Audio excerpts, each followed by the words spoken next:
আমি রায়হান আকন্দ, টাঙ্গাইল জেলার মধুপুর উপজেলার উত্তর আবাসিক এলাকা থেকে লিখছি। ঘটনাটা আমার বড় ভাইয়ের বন্ধুর সাথে ঘটে।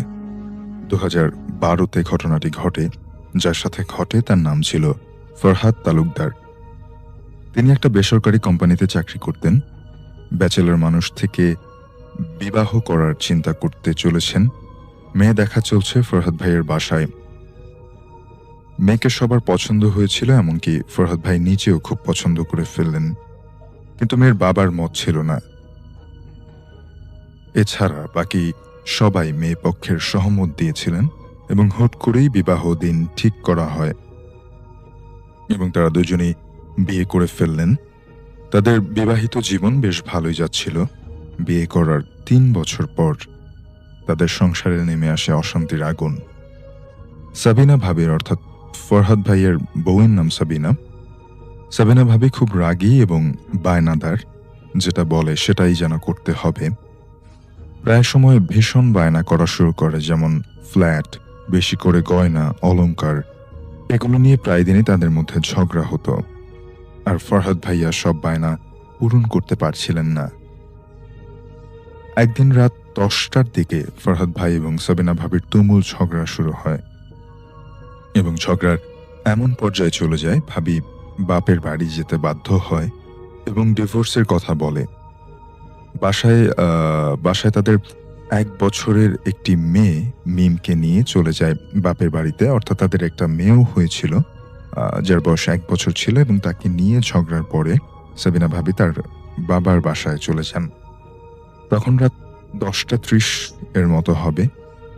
ফরহাদ ভাইয়ের খুব কাছের বন্ধু ছিল আমার বড় ভাইয়া, তাই সাথে সাথে সব কথা আমার বড় ভাইয়ের কাছে ফোন দিয়ে জানায়। কিন্তু তখন ভাইয়া এলাকায় ছিলেন না, তাই ফরহাদ ভাইকে বললেন যে কাল এসে দেখব কি করা যায়, চিন্তা করিস না। ফরহাদ ভাই পরিবারের সবার সাথে কথা বলে অনেক চিন্তা ভাবনা করে সিদ্ধান্ত নেয় এখনই সাবিনা ভাবির বাসায় যাবে। ভাবির বাসায় 1 ঘন্টার রাস্তা ছিল, যেই ভাবা সেই কাজ। রাত 12টার দিকে ফরহাদ ভাই চলল সাবিনা ভাবিকে নিয়ে আসতে এবং ফরহাদ ভাই ভাবিদের বাসায় যেতেই সেখানে গিয়েই দেখে সবার মুখ খুব রাগ এবং ফরহাদ ভাই সবাইকে সব কথা খুলে বুঝাতে চাচ্ছে, কিন্তু কেউই ফরহাদ ভাইয়ের কথা শুনল না। অনেক সময় কথা বলার পরেও কিছু হলো না, বরং ধমক দিয়ে বাড়ি থেকে বের করে দিল। কিন্তু ফরহাদ ভাই বাড়িতে যাবেন না সাবিনা ভাবিকে না নিয়ে। তারপর ফরহাদ ভাইকে একটু মারধর করে। তারপর ফরহাদ ভাই বাড়ি থেকে বের করে দেয়। অর্থাৎ মারধর করে তার শ্বশুর বাড়ি থেকে বের করে দেয়া হয়। ফরহাদ ভাই বিষণ্ণ মনে গভীর রাতে সেখান থেকে সাবিনা ভাবিদের বাড়ি থেকে চলে আসতে লাগলো। তখন প্রায় রাত 3টা। এত রাতে সিএনজি স্টেশনে যেতে কোনো গাড়ি ছিল না।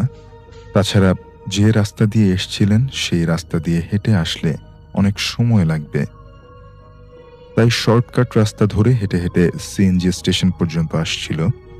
কিন্তু ফরহাদ ভাই যে রাস্তা দিয়ে চলছে সে রাস্তায় যেতে একটা বড় বটগাছ পড়ে, আর সেই বটগাছ নিয়ে অনেক ভৌতিক কাহিনী আছে।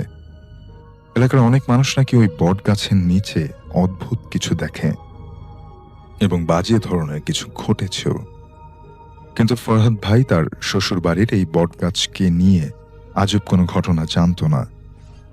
তাছাড়া সেদিন রাতে ফরহাদ ভাইয়ের মন ভীষণ খারাপ ছিল, আর এত রাতে সেই রাস্তায় মানুষ তো ছাড়, কুকুরও ছিল না।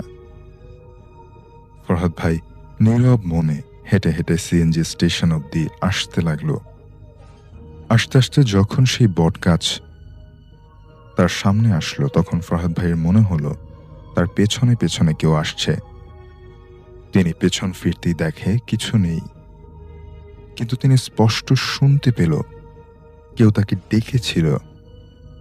ফরহাদ ভাই তখন খুব অস্বস্তি বোধ করছে, তার মনে হচ্ছে কেউ যেন তাকে ফলো করছে। ফরহাদ ভাই তখন একটু একটু করে ভয় পেতে শুরু করলো। তখন তার মাথায় অন্য চিন্তা ঘোরপাক খাচ্ছিল, তাই একটা সিগারেট ধরিয়ে আবার হাঁটা শুরু করলেন। কিন্তু আজব, হঠাৎ করে ফরহাদ ভাই স্পষ্ট শুনতে পেলেন তাকে কেউ ডাকছেন। গলার কণ্ঠ ধরতে পারলেন না, খুব বাজে ভয়ানক সুরে ডাকছিল। কণ্ঠ শুনে ফরহাদ ভাই একটু ভয় পেয়ে গেলেন এবং পেছনে ফিরলেন, কিন্তু পেছনে ফিরে তিনি কাউকে দেখতে পেলেন না। ফরহাদ ভাই তখনও আরো ভয় পেতে শুরু করলেন। তারপর শুরু হয় ভয়ঙ্কর ভৌতিক কাহিনী। তার চেনা জানা সকল কাছের মানুষের গলায় তিনি ডাক শুনতে পাচ্ছেন, কিন্তু তিনি পেছনে ফিরে কাউকে দেখতে পান না। তিনি ভয়ে ভয়ে সেখান থেকে চলে যাচ্ছেন, আবার আস্তে করে হাঁটা শুরু করলো। হঠাৎ সামনে অনেক বড় একটা ছায়া অবয়ব দাঁড়িয়ে, এক পা বটগাছে আর অন্য পা বটগাছের অপর প্রান্তে। এক কথায় পুরো রাস্তা ব্লক করে দাঁড়িয়ে আছে সেই ভয়ঙ্কর অবয়ব। কিছু বলছেও না, কিছু করছেও না। হঠাৎ ঘর ঘর কণ্ঠে অবয়বটা বলল তার পায়ের নিচ দিয়ে যেতে, না হলে যেতে দেবে না। ফরহাদ ভাই এসব ব্যাপারে কিছুই জানতেন না। তিনি প্রচন্ড ভয় পেয়ে সেই অবয়বের পায়ের নিচ দিয়ে চলে আসলেন বাড়িতে, এবং বাড়িতে এসে শ্বশুর বাড়ির কাহিনী সহ সেসব ভয়ানক কথা সবাইকে শেয়ার করলেন। ফরহাদ ভাইয়ের মা ঘাবড়ে যায়। এসব ব্যাপারে তিনি টুকটাক জানতেন। তার মা তাই কি যেন দিয়ে ফরহাদ ভাইকে গোসল করালেন সেই রাতে, আর বললেন না খেতে। কিন্তু ফরহাদ ভাই খুবই ক্ষুধার্ত ছিলেন, তাই তিনি সামান্য শুটকি ভর্তা দিয়ে ভাত খেলেন এবং ভাত খেয়ে শুয়ে পড়লেন। সকালে ফরহাদ ভাইয়ের অসম্ভব জ্বর শুরু হয়। ডক্টরের কাছে নিয়ে যাওয়া হয়, কিন্তু অবাক করা ব্যাপার, তিনি তখন আবার সুস্থ হয়ে ওঠেন। তারপর সবাই আবার বাড়িতে চলে আসেন। ঠিক সেই রাতেই ফরহাদ ভাই চেঁচামেচি করছেন। তার রুমে এসে প্রচন্ড রকমের চেঁচামেচি করছিলেন। বাসার সবাই সেই শব্দ শুনতে পায় এবং গিয়ে দেখে তার পুরো শরীর আঁচড়ানো। কোন জীবজন্তু শিকার করলে যেমন ভাবে আশ্রে দেয়, ঠিক তেমন ভাবে তার নাক, মুখ, কান দিয়ে রক্ত বের হচ্ছে। এই ঘটনার কিছুদিন পরেই ফরহাদ ভাই মানসিক ভারসাম্য হারিয়ে ফেলেন এবং তাকে পুরোপুরি পাগল বলা যায় এখন। তার পরিবার এবং এলাকাবাসী সবাই জানতে পারাতে সবাই দোষারোপ করে সেই বটগাছকে। ফরহাদ ভাইয়ের এই পাগল হবার কারণ নাকি সেই অভিশপ্ত ভয়ঙ্কর বটগাছ। এখনো তার শরীরে সেই দাগগুলো, সেই আছরের দাগগুলো, ক্ষত চিহ্নগুলো রয়েছে এবং সে তার এলাকাতেই একজন পাগলের মতো বেঁচে আছে। তো ভাইয়া, এই ছিল আমার ঘটনা। পরে শোনালে খুশি হব। প্রিয় লিসেনার্স, এই ঘটনাটির সময় ছিল 1975 সাল। শেখ জাহিদুল ইসলাম সুমন ভাইয়ের শ্বশুর, যিনি একজন পেশায় হোমিওপ্যাথি চিকিৎসক ছিলেন, তার চেম্বার ছিল খুলনার বসুরহাট নামক একটি জায়গায়। ওনার বাসা ছিল খুলনার মোহাম্মদনগরে। উনি প্রতিদিন সাইকেল চালিয়ে কল্লামারি ব্রিজ পার হয়ে বসুরহাট নামক ওই জায়গায় ওনার চেম্বারে যেতেন। 1975 সালের এক রাতে হঠাৎ ওনারই পরিচিত একজন ব্যক্তি, যিনি আসেন, এসে একজন রুগীকে দেখার কথা বলেন। ওই পরিচিত ব্যক্তির খুবই নিকট আত্মীয় ছিল সেই রুগী। এখন যেহেতু ওনার ওই সময় চেম্বার বন্ধ করার সময় হয়ে গিয়েছিল, উনি বাড়িতে চলে আসবেন। তারপরও যেহেতু পরিচিত মানুষ, না গেলেও কেমন লাগে, তো উনি যান সেখানে। কিন্তু রোগীর অবস্থা স্বাভাবিক ছিল না, যার কারণে সেই রোগীকে সেবা শুশ্রূষা করে ওষুধ দিয়ে আসতে দেরি হয়। ওষুধ দিয়ে আসতে বোঝাচ্ছি, উনি ওই রোগীকে দেখে আবার দোকানে এসেছিলেন। দোকানে এসে আবার ওষুধপত্র নিয়ে আবার সেই রোগীর কাছে যান, তারপরে আবার দোকানে ফিরে আসেন। এই কারণে বেশ একটি সময় চলে যায় এখানে। উনি যখন ফাইনালি দোকান বন্ধ করেন, তখন রাত ঘড়ির কাঁটায় ঠিক 1টা বাজে। উনি প্রতিদিনের মতো সাইকেল নিয়ে ফিরে আসছিলেন। আসলে 1975 সালের দিকে ওই সময়ে রাত 1টা মানে যে কত রাত, মানে এখনো সেটা অনেক রাত, কিন্তু এখন যেরকম আলোকিত থাকে চারদিকে, রাস্তার পাশে ল্যাম্প পোস্ট রয়েছে, তখন কিন্তু এমনটা ছিল না। উনি বাইসাইকেল নিয়ে আসছেন। আস্তে আস্তে গল্লামারি যে ব্রিজটি রয়েছে, ওই সময় ওই জায়গাতে যে ব্রিজটি ছিল সেই সময়টাতেই ওই ব্রিজের বয়স ছিল প্রায় ১০০ বছর। আমাকে যেভাবে শেখ জাহিদুল ইসলাম সুমন ভাই বলেছেন আরকি। আর যারা খুলনার আছেন তারা হয়তোবা এই জায়গাটার ইতিহাস আপনারা জানেন। তো ওখানে যখন ব্রিজের উপরে উনি সাইকেল নিয়ে উঠছেন, হঠাৎ করে মনে হলো কেউ একজন সাইকেলটা পিছন থেকে টেনে ধরেছে। মানে উনি উঠতে পারছেন না, উনার পায়ের জোরে কুলাচ্ছে না, উনার পা অবশ হয়ে যাচ্ছে এমনটা মনে হচ্ছিল আরকি। তো উনি যে কাজটি করেন, উনি পেছন দিকে তাকান, দেখেন যে না কেউ নাই। উনি সাইকেল থেকে নেমে যান। নেমে সাইকেলটা ঠেলে ব্রিজের উপরে উঠান। এখন যখনই ব্রিজ থেকে আবার ঢালুর দিকে নামবেন, তখন উনি হঠাৎ একটা ভয়ানক জিনিস দেখতে পান। উনি দেখেন ঠিক অপোজিট পাশে প্রায় ৩০ থেকে ৪০ ফুট লম্বা মানুষের আকৃতির একটি ছায়া মূর্তি দাঁড়িয়ে আছে। উনার হাতে কিন্তু টর্চ ছিল, কিন্তু উনি টর্চটি জ্বালাতে পারছিলেন না। কারণ হচ্ছে ওনার হাত পা সবকিছু মনে হচ্ছে অবশ হয়ে গেছে। উনি চাইছিলেন সাইকেলটি ঘুরিয়ে আবার বসুরহাটের দিকে ফিরে যেতে, সেটা উনি পারছিলেন না, কারণ ওনার শরীর চলছিল না। ওই ৩০-৪০ ফুট লম্বা মানুষের মতো আকৃতির ওই জিনিসটি সুমন ভাইয়ের শ্বশুরের দিকে তাকিয়েছিল। চাঁদের আলোতে তিনি স্পষ্ট বুঝতে পারছিলেন। সবচেয়ে ভয়ানক ব্যাপার হচ্ছে যে সুমন ভাইয়ের শ্বশুর উনি নড়তেও পারছিলেন না, চড়তেও পারছিলেন না। আর ওইদিকে ওই ভয়ানক প্রাণীটি, সেও কোনো কথাও বলছিল না, সে এগিয়েও আসছিল না, পিছিয়েও যাচ্ছিল না। সুমন ভাইয়ের শ্বশুর দোয়া কালাম পড়তে থাকেন এবং পড়তে পড়তেই একটা সময় উনি সেন্সলেস হয়ে পড়ে যান। যখন ওনার জ্ঞান ফেরে, তখন উনি নিজেকে আবিষ্কার করেন তার নিজের বাসায়। কারণ উনি সেন্সলেস হয়ে যখন পড়েছিলেন, ভোরের দিকে ওই দিক দিয়ে যখন লোকজন যাচ্ছিলেন, উনি যেহেতু হোমিওপ্যাথি ডাক্তার, বেশ পরিচিত একজন মানুষ ছিলেন, এই কারণে লোকজন উদ্ধার করে ওনাকে বাড়িতে দিয়ে যায়। এই ঘটনার পরে উনি কিন্তু দীর্ঘদিন অসুস্থ ছিলেন, খুব সিক হয়ে যান, মেডিকেল ট্রিটমেন্ট করানো হয়, শেষ পর্যন্ত ঝাড়ফুঁকে উনি সুস্থ হয়ে ওঠেন। এরপর থেকে সবকিছু স্বাভাবিকভাবেই চলছিল এবং তার সাথে দীর্ঘ সময় আর কোনো ঘটনা ঘটেনি।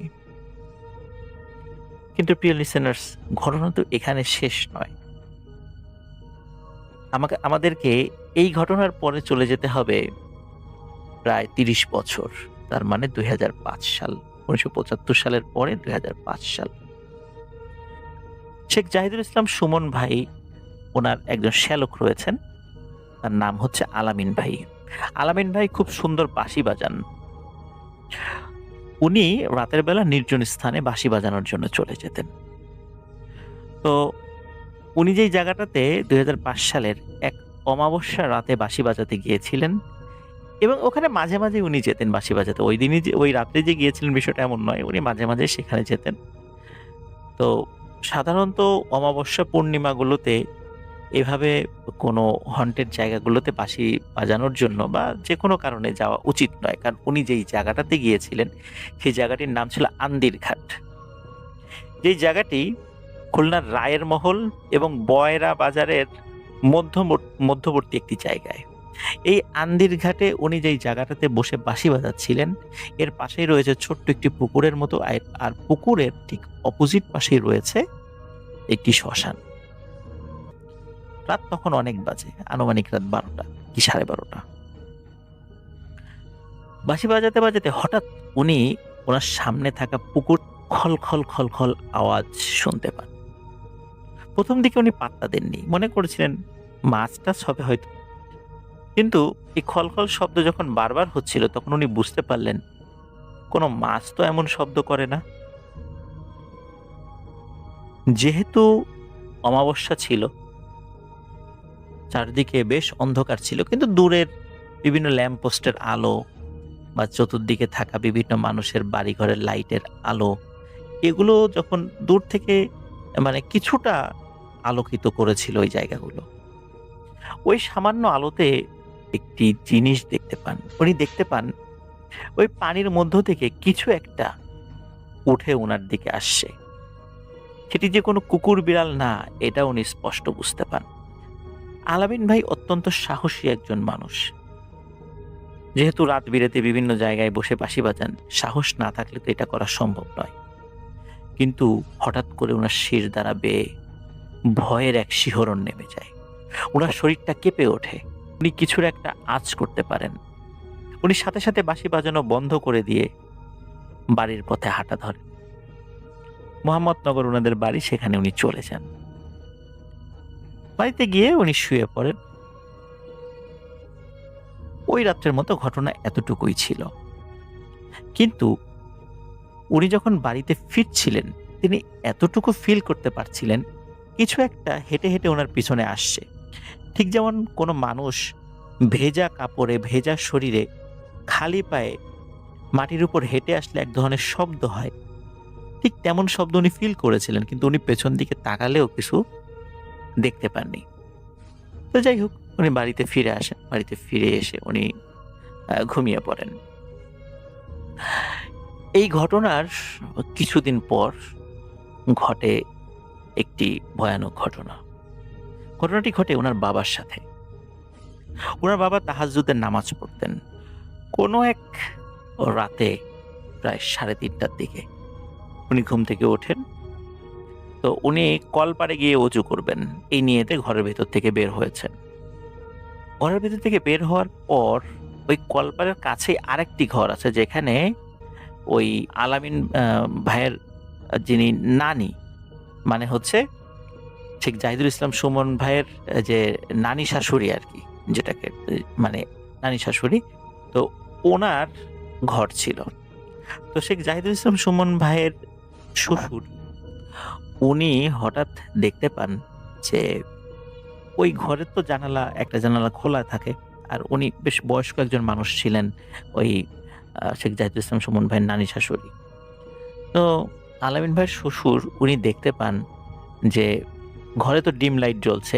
ডিম লাইটের আলোটা সাধারণত দেখা যাচ্ছে যে বেশি রাত হলে আলোটা আরো একটু বেশি ছড়ায়, যার কারণে ঘরের মধ্যে বেশ আলোকিত ছিল, উনি সেটা বুঝতে পারছিলেন। উনি দেখেন কোন একটা ছায়া মূর্তি শাড়ি পরা ওনার শাশুড়ির গায়ে হাত বুলাচ্ছেন। তো উনি চিন্তা করেন কি ব্যাপার, ওনার শাশুড়ির ঘরে তো কেউ থাকে না, এখানে একটা মহিলা আসলো কোথা থেকে। তো উনি জানালার কাছে গিয়ে জিজ্ঞেস করেন, এই কে এখানে, আপনি কে? তখন ওই শাড়ি পরা ওই অবয়বটি ওনার গায়ে হাত বোলানো বাদ দিয়ে জানালার দিকে এগিয়ে আসতে থাকে। এগিয়ে যখন আরো কাছে আসে, যখন সুমন ভাইয়ের শ্বশুর দেখতে পান যে যেই জিনিসটি জানালার কাছে চলে এসেছে সেটি শাড়ি পরা, কিন্তু মাথাটি ঠিক বেড়ালের মতো। এটি দেখার সাথে সাথে উনি চিৎকার করে ওঠেন। চিৎকার করে ওঠার সাথে সাথে ঘরের অন্য লোকজন ঘুম থেকে উঠে যায়। তারা আসেন, কিন্তু এসে দেখে কিছুই নেই।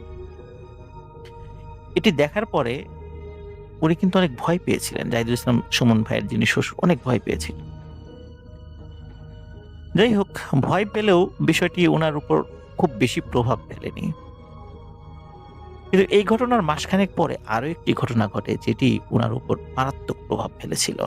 সেটি হচ্ছে, এই ঘটনার মাসখানেক পরে রাত্রে উনি যখন ঘরে ঘুমিয়েছিলেন, ঘরে ডিম লাইট ছিল ওনার ঘরেও। গভীর রাত্রে হঠাৎ ওনার ঘুম ভেঙে যায়। উনি দেখেন ওনার বিছানা থেকে কিছুটা দূরে একটি ছায়ামূর্তি দাঁড়িয়ে আছে। ডিম লাইটের আলোতে উনি বুঝতে পারেন সেটি একটা মহিলার মতো, শাড়ি পরা। তো ওনার যে খাট ছিল, এই খাটের কাছে বেড সুইচ ছিল, লাইটের বেড সুইচ যেটা। উনি সাথে সাথে বেড সুইচটা অন করেন। অন করার সাথে সাথে উনি দেখতে পান এক ভয়ানক জিনিস। কারণ ওই রাত্রে, যেই রাত্রে ওনার শাশুড়ির ঘরে যেটি দেখেছিলেন, তখন তো আধো আলো আধো ছায়ায় দেখেছিলেন, কিন্তু এখন যেটি দেখতে পান পুরো আলোর মধ্যে। সারা শরীর লোমশ, শাড়ি পরা একটি মানুষের অবয়বের মতো প্রাণী দাঁড়িয়ে আছে, যার মাথাটি বিড়ালের মতো। এবং সুমন ভাইয়ের শ্বশুরকে দেখে খিলখিল শব্দে হেসে ওঠে। সুমন ভাইয়ের শ্বশুর চিৎকার দিয়ে সেন্সলেস হয়ে পড়ে যান, এবং শুধু সেন্সলেস না, উনি একই সাথে স্ট্রোক করেন। এবং এই স্ট্রোকটা এতটা মারাত্মক ছিল যে উনি আর কখনো সুস্থ হননি। উনি এই ঘটনার মাসখানেক পরে অসুস্থ অবস্থায় মারা যান। প্রিয় লিসেনার্স, ঘটনাটি এখানেই শেষ নয়, ঘটনাটি আরো রয়েছে।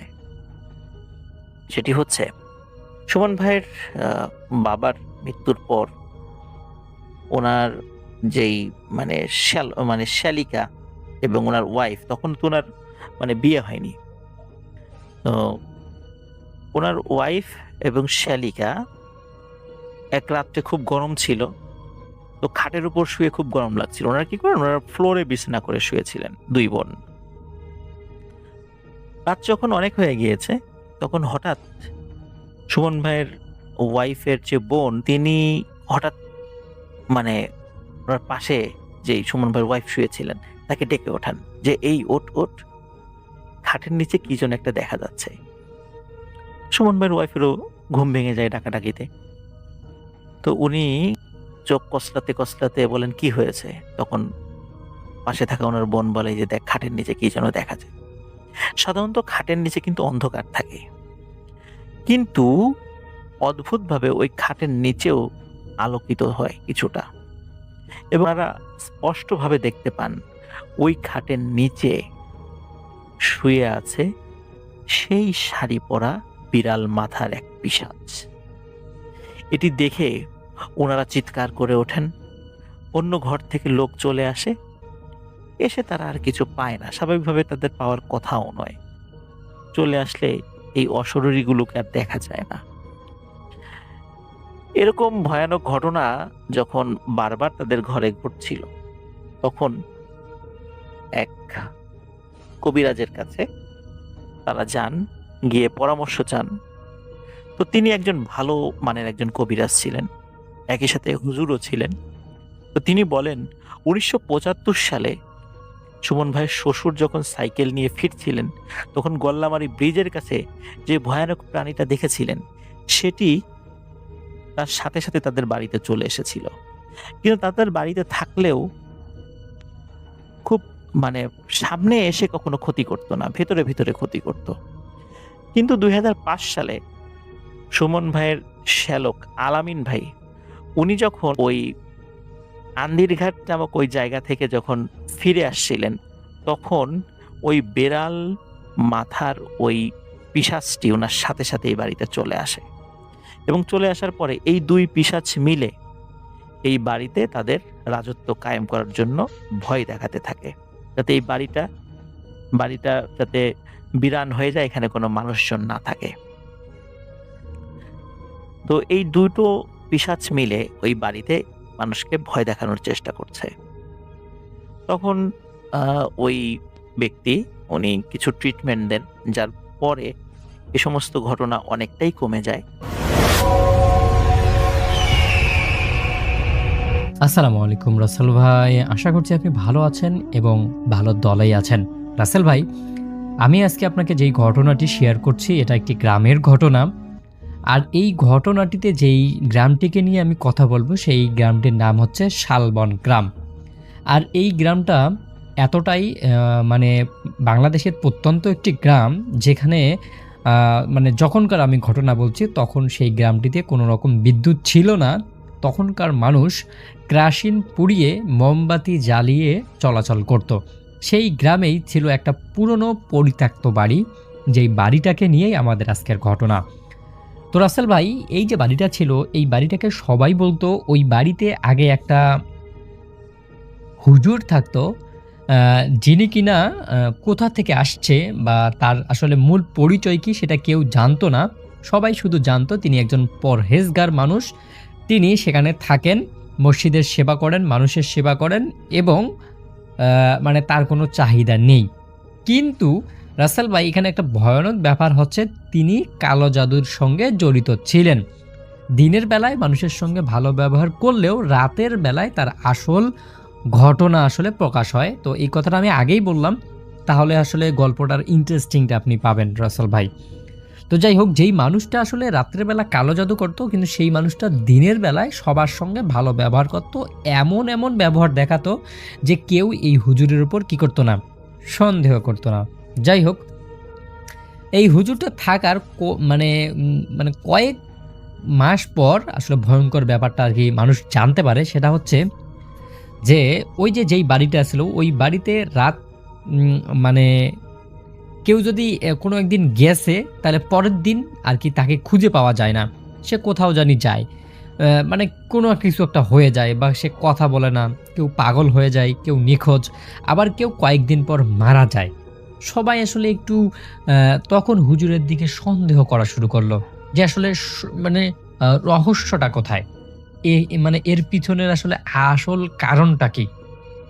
এটা জানার জন্য এলাকার মানে যারা মাতবর মেম্বর ছিল, তারা কয়েকজন সাহসী যুবক ছেলেকে মানে নির্ধারণ করে যে তোমরা এই যে হুজুর আছে, এই হুজুরের আসল রহস্য উদ্ঘাটন করে ছাড়বা।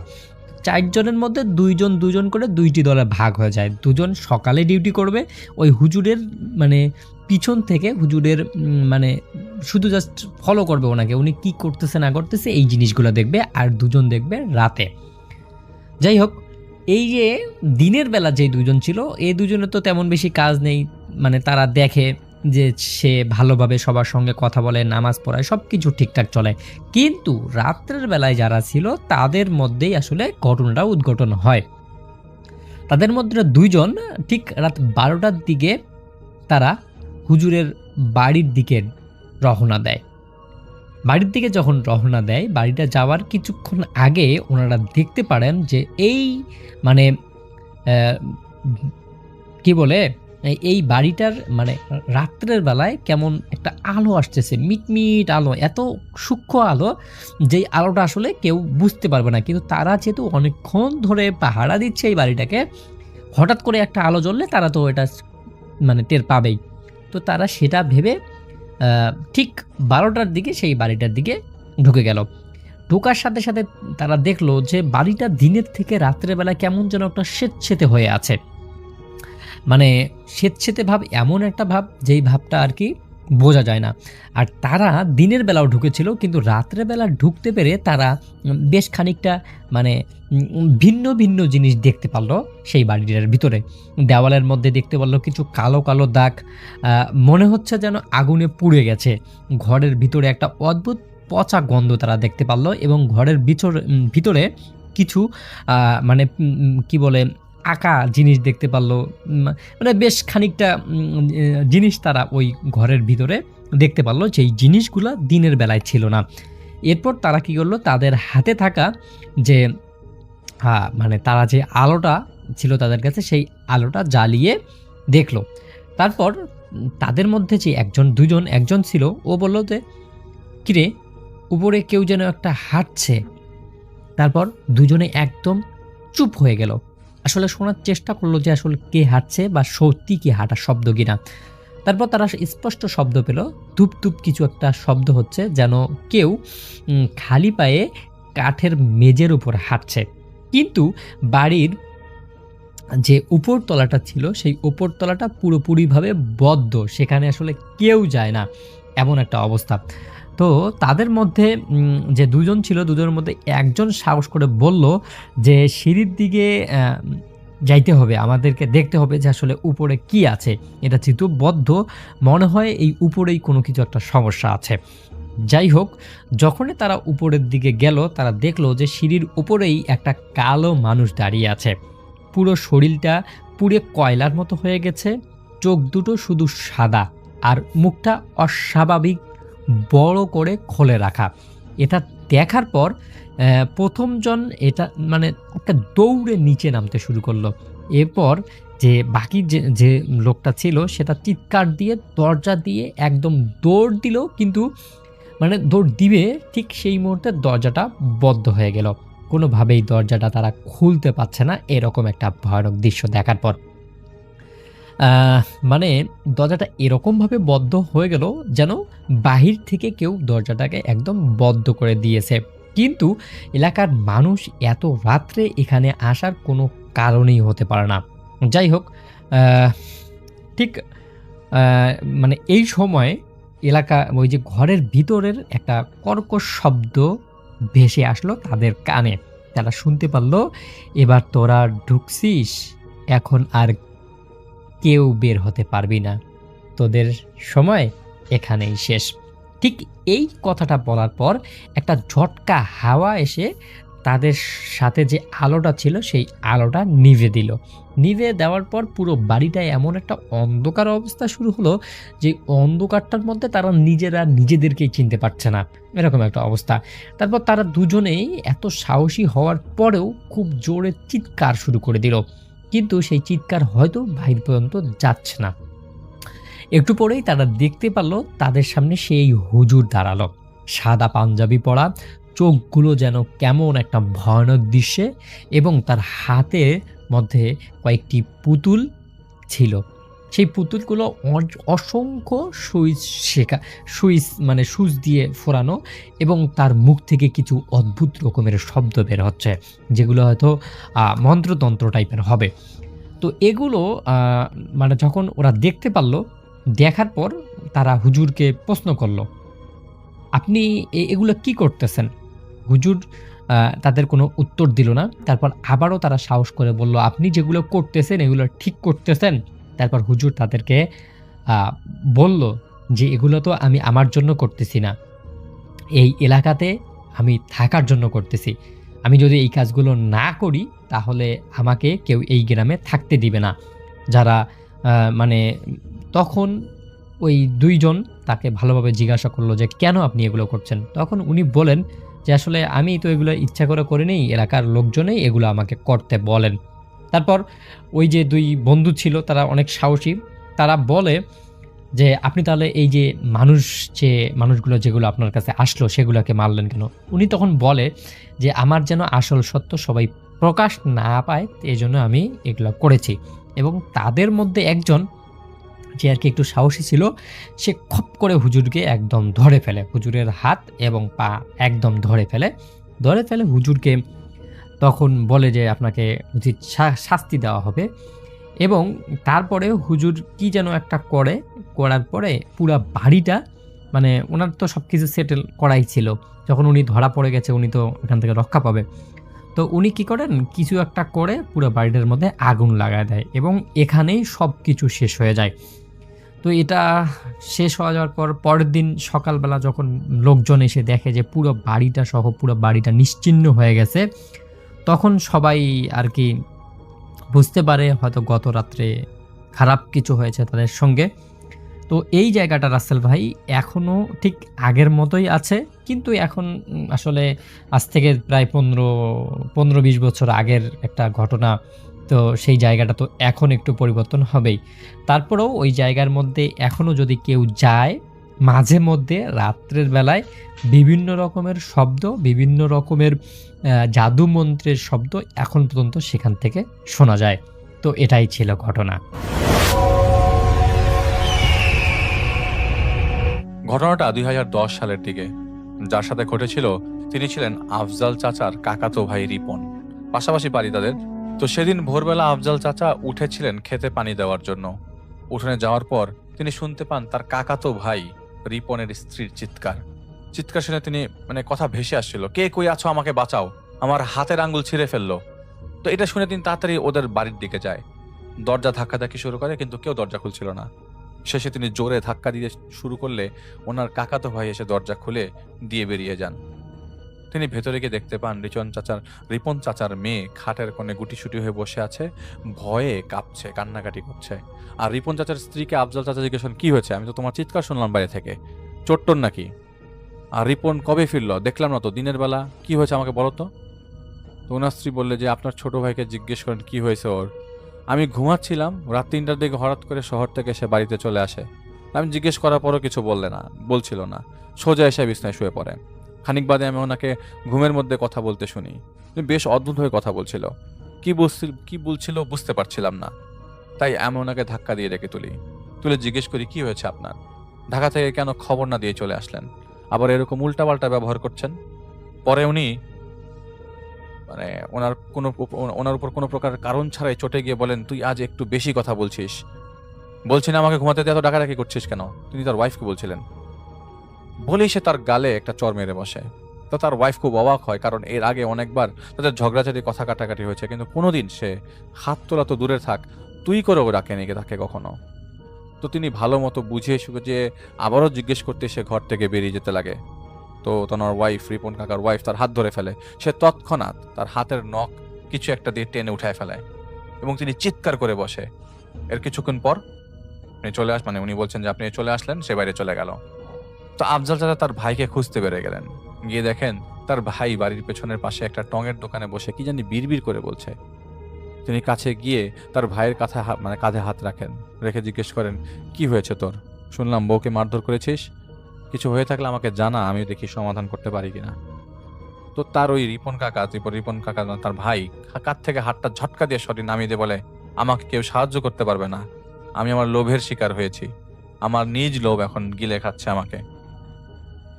এটা বলেই সে উঠে বাড়ির দিকে ফিরে যায়। তো আফজাল চাচা সাধারণ ঘরোয়া সমস্যা ভেবে ব্যাপারটাকে পাত্তা না দিয়ে খেতে কাজ করতে চলে যায়। তখন সকাল 8টা কি 9টা বাজে। তো ওনার কাছে ওনার ছেলে ছুটে আসে এবং বলে, বাবা, রিপন কাকার কি জানি হইছে। সকালে চাচি রান্না করছিল, সেখানে এসে ভাতের পাতিল তুলে নিজেই নিজের গায়ের উপর গরম মার ঢেলে দেয়। কাকুলি উঠে এসে চাচাকে জিজ্ঞেস করতেই চাচা ওর পেটে জোরে লাথি মেরে দরজা আটকে দেয়। কাকুলি হচ্ছে রিপন চাচার মেয়ের নাম। তো তার ছেলে বলছিল, আফজাল চাচার ছেলে, যে আমরা চাচি আর কাকুলির ডাকাডাকি শুনে ছুটে যাই, এসে শুনি এসব হয়েছে।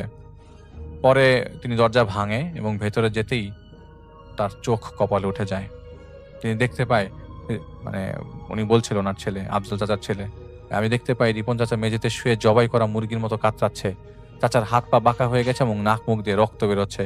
ওনার কাছে গিয়ে উঠিয়ে সোজা করে বসাতে যাবার সময় শুনি উনি বিড়বিড় করে বলছেন, আমাকে ছেড়ে দেন, আপনি যা বলবেন আমি তাই শুনবো, আর কখনো ভুল হবে না, আমাকে ছেড়ে দিন।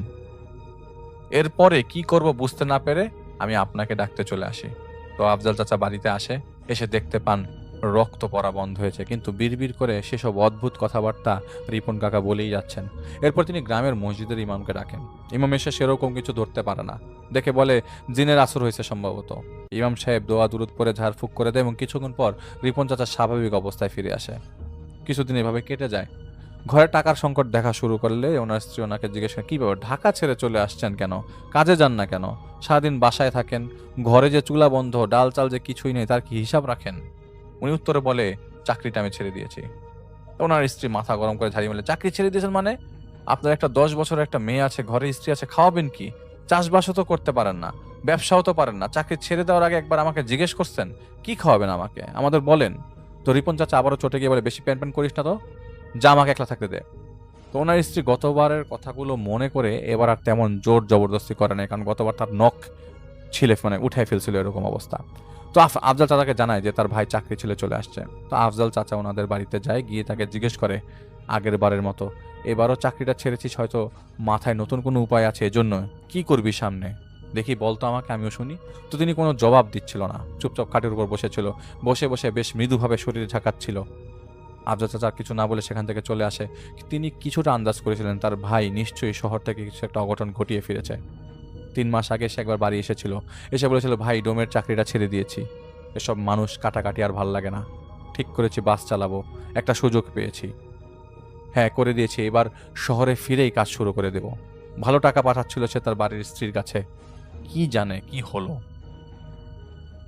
তো পরের দিন তিনি তাদের পাশের গ্রামের এক মাদ্রাসা থেকে একজনকে নিয়ে আসেন তাদের বাড়িতে। তো সেই লোক রিপন কাকাকে দেখে গিয়ে পরদিন খবর পাঠিয়েছিল, আপনার ভাইয়ের সাথে যা যা হচ্ছে তা সবই তার কৃতকর্মের ফল। লোভ মানুষকে শেষ করে দেয়, আর শিরক মানুষকে দুনিয়া এবং আখিরাতে আল্লাহর দেওয়া চরম শাস্তির দিকে টেনে নিতে থাকে। ওর কোনো সাহায্য আমি করতে পারবো না। যদি আল্লাহ ওনাকে মাফ করে এবং উনি সেইভাবে মাফ চাইতে পারে, তবে এই সমাধানটা আল্লাহ নিজেই ওনার কাছে এনে দেবেন। আপাতত আমার কিছু করার নাই। ওনার স্ত্রী সন্তানদেরকে আলাদা থাকতে বলেন, না হলে ওদের জান যাওয়ার সম্ভাবনা আছে। তো তো আফজাল চাচা সব কথা আগমাথা কিছু বুঝতে পারে না, তবে এতটুকু সবার এবার শক্তভাবে নিশ্চিত হয়ে গেছিল যে ওনার ভাই আসলেই কোনো বড় অঘটন ঘটিয়ে এসছে। পরদিন আবারও গ্রামের ইমামকে দিয়ে রিপন চাচা স্বাভাবিক করা হয় রিপন চাচাকে, এবং এবার আফজাল চাচা নিজেও তাকে কড়াভাবে প্রশ্ন করা শুরু করে। কিরে, কি হয়েছে তোর? কি এমন করে ফিরছিস শহর থেকে? আমাকে বলতো, দেখি আল্লাহ কোনো পথ দেখায় কিনা। তো রিপন কাকার চোখের পানি জমতে শুরু করে। সে বলতে লাগে, বড় ভাই, ওরা সংখ্যায় 5 জন। ওরা মানুষ না, আবার জানোয়ারও না, আবার মানুষ জানোয়ার দুটোর মিশ্রণ। আমাকে মেরে ফেলবে, প্রতিদিন এসে আমাকে ভিন্ন ভিন্ন ভাবে ভয় দেখায়। কাল রাতেও আমাকে হুমকি দিয়েছিল, আমার ছোট বোনটাকে তার জামাই সহ জবাই করে ফেলবে ওরা। আফজাল চাচা বলেন, কি হয়েছে শুরু থেকে খুলে বল। ওরা কারা? ওরা কারা? কার কথা বলছিস? তোর পাশে তো কাউকে দেখি না আমি। তো রিপন চাচা এবার কাপা কাপা কণ্ঠে বলে, সেদিন আমাদের হসপিটালে একটা লাশ আনা হয়েছিল, শুনেছিলাম আত্মহত্যার কেস। কাজ শুরু করব ভাব, কিন্তু ডাক্তার আসতে দেরি হচ্ছিল দেখে আমি বাইরে যাই সিগারেট ধরাতে। সামনে এক চায়ের দোকানের টঙে আমি একজন লোককে বসে থাকতে দেখি। লম্বা লম্বা চুল, হিন্দুদের তান্ত্রিকের মতো পোশাক পরা, হাতে একটা মোটা লাঠি। সে হাতের ইশারায় আমাকে ডাকে। আমি কি না ভেবে ওনার কাছে যাই। একটা ঠিকানা লেখা কাগজ সে আমার হাতে ধরায় দিয়ে বলে, কি অর্থের সংকট তোর না? আজ সন্ধ্যার পরে এই ঠিকানায় আসিস। আমি লোকটাকে পাগল ভেবে কথাটা হাওয়ায় উড়িয়ে দিই। এটা কিন্তু রিপন কাকা বলছে। ভেতরে গিয়ে খবর পাই যে আজকে কোনো কাজ করতে হবে না, কোনো এক সমস্যা হয়েছে, তাই বলেছে আগামীকালকে করা হবে। তো আমি বাসায় ফিরে আসি। হঠাৎ কৌতূহলবশত আমি পকেটে রাখা কাগজটা হাতে নেই। মনে মনে ঠিক করি, যাই গিয়ে এবার দেখা করে আসি, লোকটা পাগল নাকি সত্যি আমার অর্থ সংকট দূর করতে পারবে। আর সে জানলই বা কি করে যে আসলে আমার অর্থ সংকট আছে। যাওয়া দরকার। তিনি তার কাছে যায়। সে তাকে দেখে বলে, তোর অনেক টাকার প্রয়োজন তাই না? তোর ছোট বোনের বিয়ের জন্য। তো রিপন কাকা বলে, হতবাক হয়ে বলে, হ্যাঁ, কিন্তু আপনি কি করে জানলেন? তিনি বলেন, আমি সবই জানি, শয়তানের উপাসক আমি। দৃশ্যমান অদৃশ্যমান এমন কোনো বিষয় নেই যার সম্পর্কে শয়তান খবর রাখে না। নাউজুবিল্লাহ। এরপর আমি ওনাকে জিজ্ঞেস করি, মানে রিপন কাকা বলছে যে আমাকে কেন ডাকছেন? দেখেন ভাই, শয়তান টয়তান বুঝি না, আর এসব শয়তানের উপাসনাও আমি করতে পারবো না, ডেকেছেন কেন সেটা বলেন। সেই তান্ত্রিক বলে, তোর ওখানে আজকে একটা লাশ গেছে তাই না? মাঝবয়স্ক একজন পুরুষের লাশ, ডান হাতে 3টা আঙ্গুল নাই। ওই লাশটার কিছু জিনিস আমাকে যদি এনে দিতে পারোস, তবে তোর ভাগ্যর পরিবর্তন ঘটাবো। আমরা আবারও সবাই নাউজুবিল্লাহ বলি। তো রিপন কাকা বলে, লাশ সেরকম ভাবে দেখিনি, তাই বলতে পারছি না লাশের গায়ে কয়টা আঙ্গুল আছে বা নেই। আর আপনি লাশের জিনিস নিয়ে করবেনটা কি সেটা আগে শুনি বলেন তো। তো তান্ত্রিক বলে, তোর এত কিছু জানার প্রয়োজন নাই, যতটুকু বলছি ততটুকু করতে পারবি কিনা বল, বিনিময়ে তোর অর্থ সংকট দূর করে দেওয়া হবে। তো রিপন কাকা মনে মনে ভাবে যে টাকার দরকার সত্যিই অনেক। 7-5 না ভেবে রিপন কাকা হা করে দেয়, মানে উনাকে হ্যাঁ ইয়েস বলে দেয় আর কি। সে রিপন কাকার লাশের মাথার উপরের স্থান থেকে মানে কিছু চুল, পায়ের নখ আর কাটাকাটি করার সময় সামান্য এক টুকরা মাংস আনতে বলেছিল। তো তার কথা মতো পরদিন খুব কৌশলে কাজটা সেরে জিনিসগুলো নিয়ে তার কাছে যায় রিপন কাকা। তার হাতে তুলে দিতে সে খিলখিল করে উঠে বলে, হাসতে হাসতে বলে, খুব ভালো কাজ করেছিস, শয়তান তোর উপর সন্তুষ্ট, যা খুব শীঘ্রই তুই তোর কর্মের ফল পাবি। রিপন কাকা ওই দিক থেকে চলে আসে। পরদিন তিনি ভাবছিল লোকটা কি আসলে তাকে বোকা বানিয়ে নিজ কর্ম হাসিল করার জন্য ব্যবহার করলো, নাকি মনে মনে কিছুটা সে ভেঙে পড়ে। একজনের অর্থ সংকটের সুযোগ নিয়ে এভাবে ব্যবহার করাটা কি ঠিক হলো? তো তিনি ঠিক করে গ্রামে ঘুরে আসবে। বহুদিন বোনটাকে দেখা হয় না, রিপন কাকা মনে করছিল। পরদিন বাস স্টেশনে বসে চা খাচ্ছিল আর বাসের জন্য অপেক্ষা করছিল। তিনি দেখেন একটা লোক বাসের পেছনে দৌড়াচ্ছে বাস ধরার জন্য। বাসটা সবে মাত্র ছেড়েছে, 1 মিনিটও হয় নাই, কিন্তু বাসটা থামছিল না। সে এসে বাস ধরে তাড়াতাড়ি করে চলন্ত বাসে ওঠার সময় হাত ফসকে একটা ব্যাগ পড়ে যায়। রিপন কাকা কাছে গিয়ে ব্যাগটা উঠিয়ে নেয়। স্টেশনে অফিসে জমা দেবে ভাবছিল, কিন্তু বাসটা যে ছুটেছে তো ছুটেছে, আর থামেনি। নিজের অজান্তে তিনি ব্যাগটা খুলে দেখে ব্যাগের ভেতরে টাকার বান্ডিল। লোভ লেগে যায় তার। তিনি কিছু না ভেবে বাসায় ফিরে আসে ব্যাগটা নিয়ে। গুনে গুনে দেখে সেখানে 40,000 টাকা আছে। ব্যাগটা রেখে তিনি তান্ত্রিকের কাছে যায় তাকে ধন্যবাদ জানাতে। সে তাকে দেখে বলে, কিরে, পেয়েছিস তোর কর্মফল, সামনে আরো পাবি, শয়তান কাউকে নিরাশ করে না। নাউজুবিল্লাহ। সে আরো বলে যে তার সাথে এভাবেই কাজ করলে ভবিষ্যতে আরো টাকা পয়সা পাওয়া যাবে, অর্থ সংকট বেড়ে যাবে। এবং রিপন কাকাও লালসার শিকার হয়ে রাজি হয়ে যায়। বাসায় ফিরে ঘুমানোর পর রাতে তিনি অদ্ভুত একটা স্বপ্ন দেখে। সেই লোকটা যার চুল নখ তিনি কেটে নিয়েছিল, তিনি দেখল যে তিনি মর্গে গেছে লাশ বের করে আনতে। দরজা পার হতে তিনি শুনতে পায় মর্গের ওই মাথায় কারো ফুপিয়ে ফুপিয়ে কান্নার শব্দ। তিনি এগিয়ে যায়, গিয়ে জিজ্ঞেস করে, কে এখানে? কোনো উত্তর না পেয়ে তিনি লাইট জ্বালায়। রিপন কাকা লাইট জ্বালাতেই দেখে সেই লোকটা মর্গের কোনায় বসে কাঁদছে। তাকে দেখে হুট করে কান্না থামিয়ে দেয়। কয়েক সেকেন্ড পর দেখে সে খিলখিল করে হাসতে শুরু করে দিয়েছে। উঠে দাঁড়িয়ে সরাসরি গলা চাপ দিয়ে ধরে বলতে লাগে, আমার জিনিসগুলো ফেরত দে, যা যা নিয়েছিস আমার কবরে রেখে আয়, নইলে সামনে দেখবি আরো কি কি খারাপ অবস্থা করি তোর। তার ঘুম ভেঙে যায়। উঠে কাঁপতে কাঁপতে রুমের লাইট জ্বালিয়ে পানি খায়। সারা রাত আর ঘুমাতে পারেন নাই তিনি। পরদিন সকালে মুখ ধোয়ার সময় আয়নায় লক্ষ্য করে তার গলায় কারা আঙ্গুলের ছাপ, গালে আঁচড়ের দাগ। তিনি সাথে সাথে সেই তান্ত্রিকের কাছে ছুটে গিয়ে সব বলে। সে কি যেন পরে তার একটা সুতার এক টুকরা কাগজ দিয়ে বলে, এই সুতা তোর বা পায়ের ছোট আঙ্গুলে শক্ত করে বেঁধে রাখবি সব সময়, আর এই কাগজ তোর তোষকের নিচে রেখে দিবি। ভয়ের কিছু নাই, ভয় পাইস না। তো তার কথা মতো সব পালন করে এবং দুঃস্বপ্ন দেখা বন্ধ হয়ে যায়। এভাবে কয়েক মাস কাটে। তিনি তান্ত্রিকের চেলার মতো যে সে যা চায় তাকে তাই এনে দেয়। শেষবার যে কাজটি করেছিল তারপর থেকে তার ভেতরে ভয় ঢুকে যায়। বেওয়ারিশ লাশ দাফন হবার পর রাতের বেলা কবর খুঁড়ে কাফনের কাপড় ছিঁড়ে এনে তাকে দিয়েছিল। কাফনের কাপড় নিয়ে ফিরে আসার সময় তিনি বেশ প্রচন্ড রকমের ভয় পেয়েছিল সেবার। তিনি শুনে তার মৃত বাবা তাকে পেছন থেকে ডাকছে, রিপন বাবা ফিরে তাকা, কি নিয়ে যাস হাতে করে, আমাকে দেখা, ফিরে তাকা, তোর আম্মাও আছে দেখ। এটা শুনে তার গলা কাট হয়ে যায়। তিনি দাঁতে দাঁত চেপে এক ভৌদুর দিয়ে সেখান থেকে সেই স্থান ত্যাগ করে। সেদিন থেকে তার মনের ভেতরে ভয় ঢুকে যায়। টাকা পয়সার লোভে তিনি কিসের সাথে জড়িয়ে গেল। মনে মনে ভাবছিল এই কাজটাই ছেড়ে দেবে। একসময় মনে হতে থাকে তিনি যেই লাশটাই মর্গে কাটছে প্রত্যেকটি লাশই তার দিকে তাকিয়ে হাসে, কখনো বা কাঁদে, কখনো রাগে গড়গড় করতে থাকে। এরপর প্রায় 2 মাস পর তিনি খবর পায় কেউ একজন বাসের ড্রাইভার খুঁজছে। তিনি তার সাথে দেখা করে এবং সেই কাজটা তাকে দেয়। এরপরে তিনি ডোমের কাজটা ছেড়ে দেয়।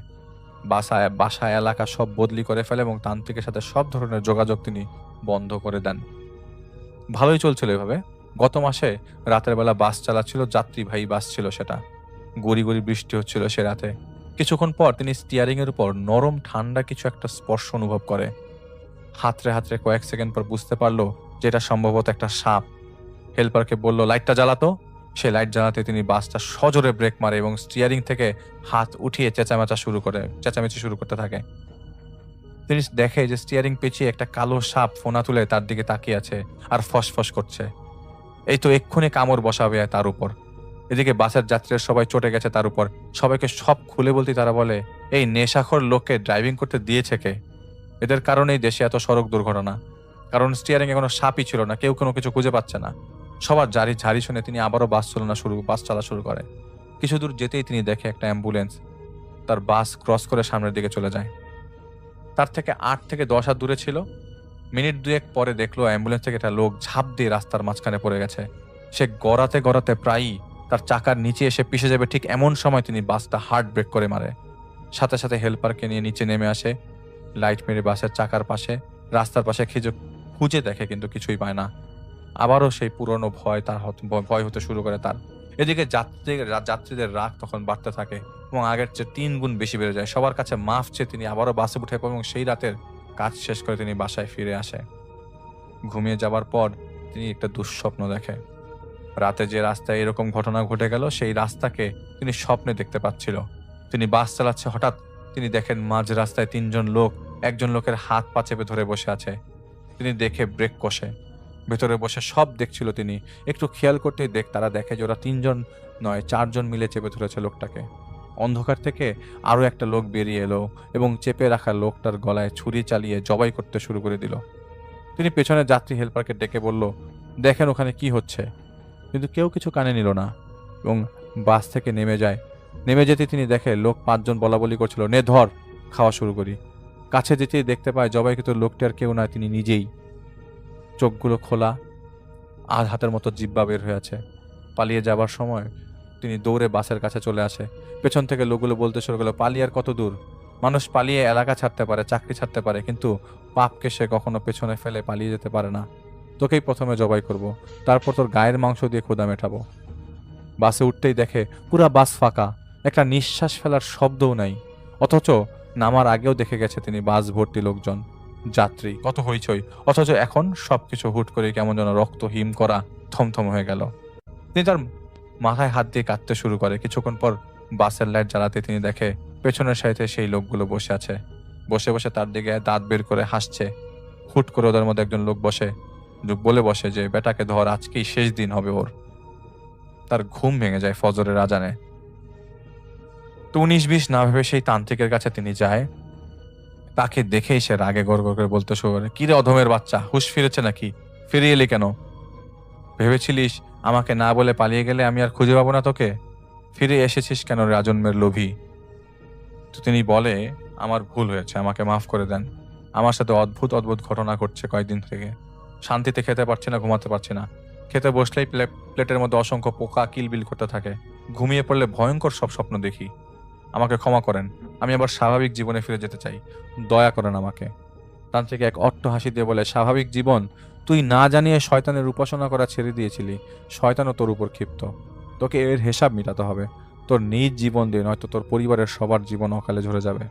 বাড়ি যা, বাড়ি গিয়ে তোর স্ত্রীর নখ আমাকে এনে দে।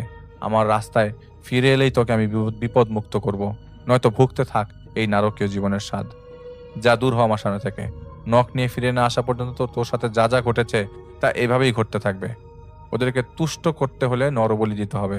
আমার কথা শোন, নয়তো প্রাণ হারাবি। এটা তখন তাকে ওই তান্ত্রিক বলল।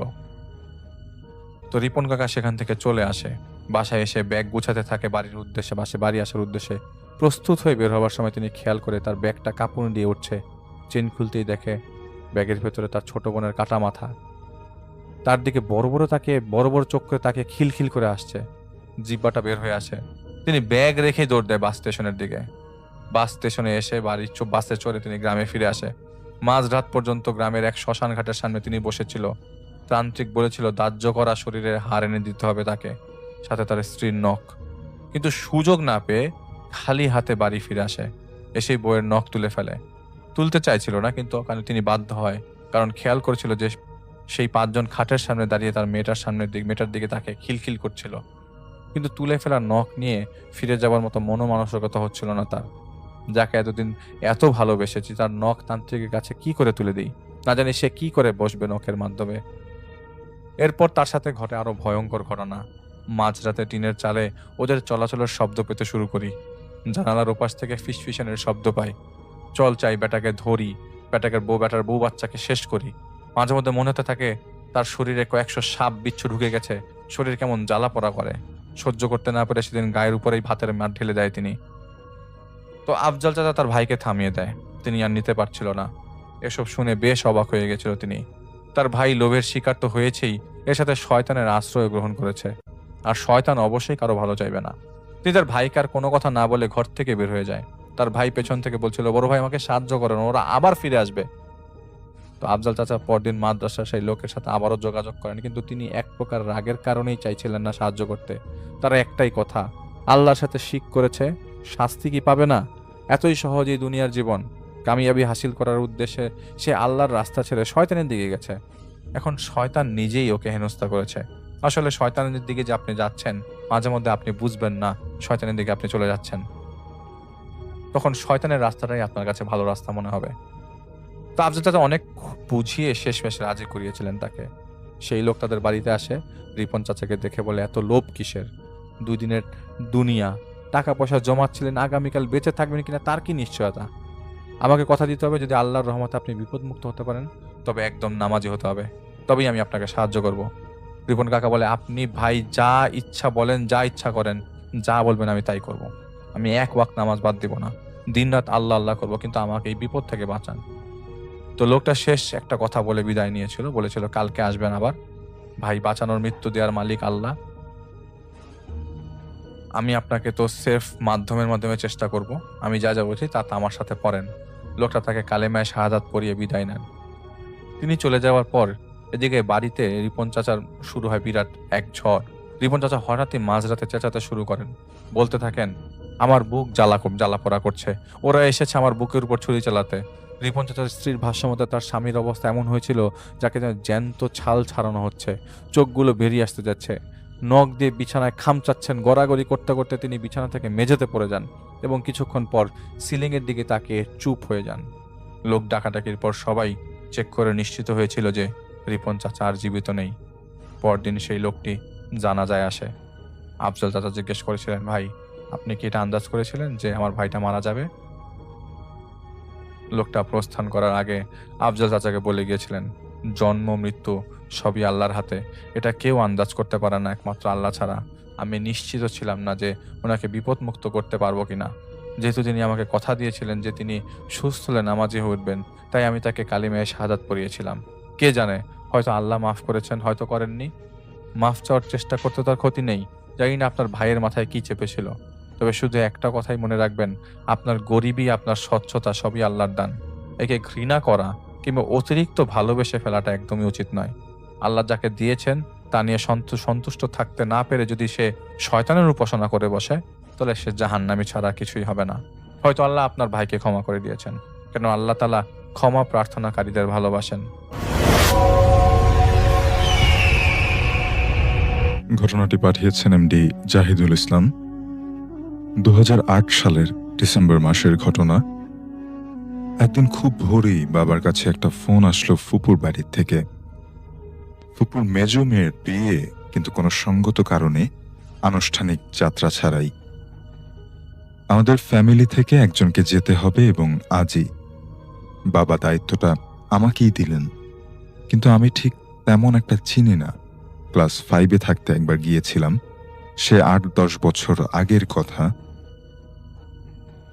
তো সকাল 10টায় রওনা দিলাম। 4 ঘন্টা ট্রেন জার্নির পরে মোহিতপুর স্টেশনে পৌঁছলাম। সেখান থেকে একটা ভ্যান নিয়ে সোজা জাম্বিলপাড়া বাজারে গেলাম।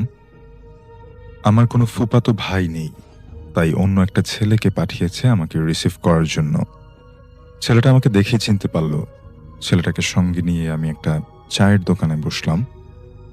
দুজনেই চায়ে চুমুক দিচ্ছি, এমন সময়ে একটা ছেঁড়া প্যান্ট, খালি গা, চুল গোফের জন্য মুখটা অস্পষ্ট লাগলো।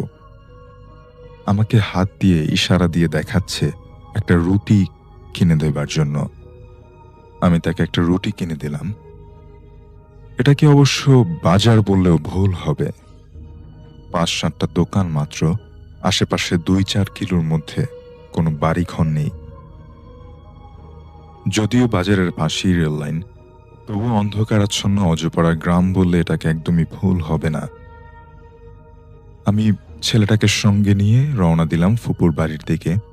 মাঝখানে একটা হাঁটু পানির বিল পার দিতে হয়। অবশেষে সন্ধ্যায় পৌঁছলাম বাড়িতে। ফুপুদের বাড়ির সাথে 2টা বাড়ি, আর আশেপাশে কোনো বাড়ি নেই। চারিদিক একদম জনমানব শূন্য। বিদ্যুৎ তো দূরের কথা, হারিকেনের তেলটুকু কিনতে গেলে 1 কিলো হেঁটে পাওয়া যায় সেই জাম্বিলপাড়ার বাজারে। সন্ধ্যার পরেই ঘন কুয়াশায় আচ্ছন্ন আবরণ পড়ে পুরো এলাকা জুড়ে।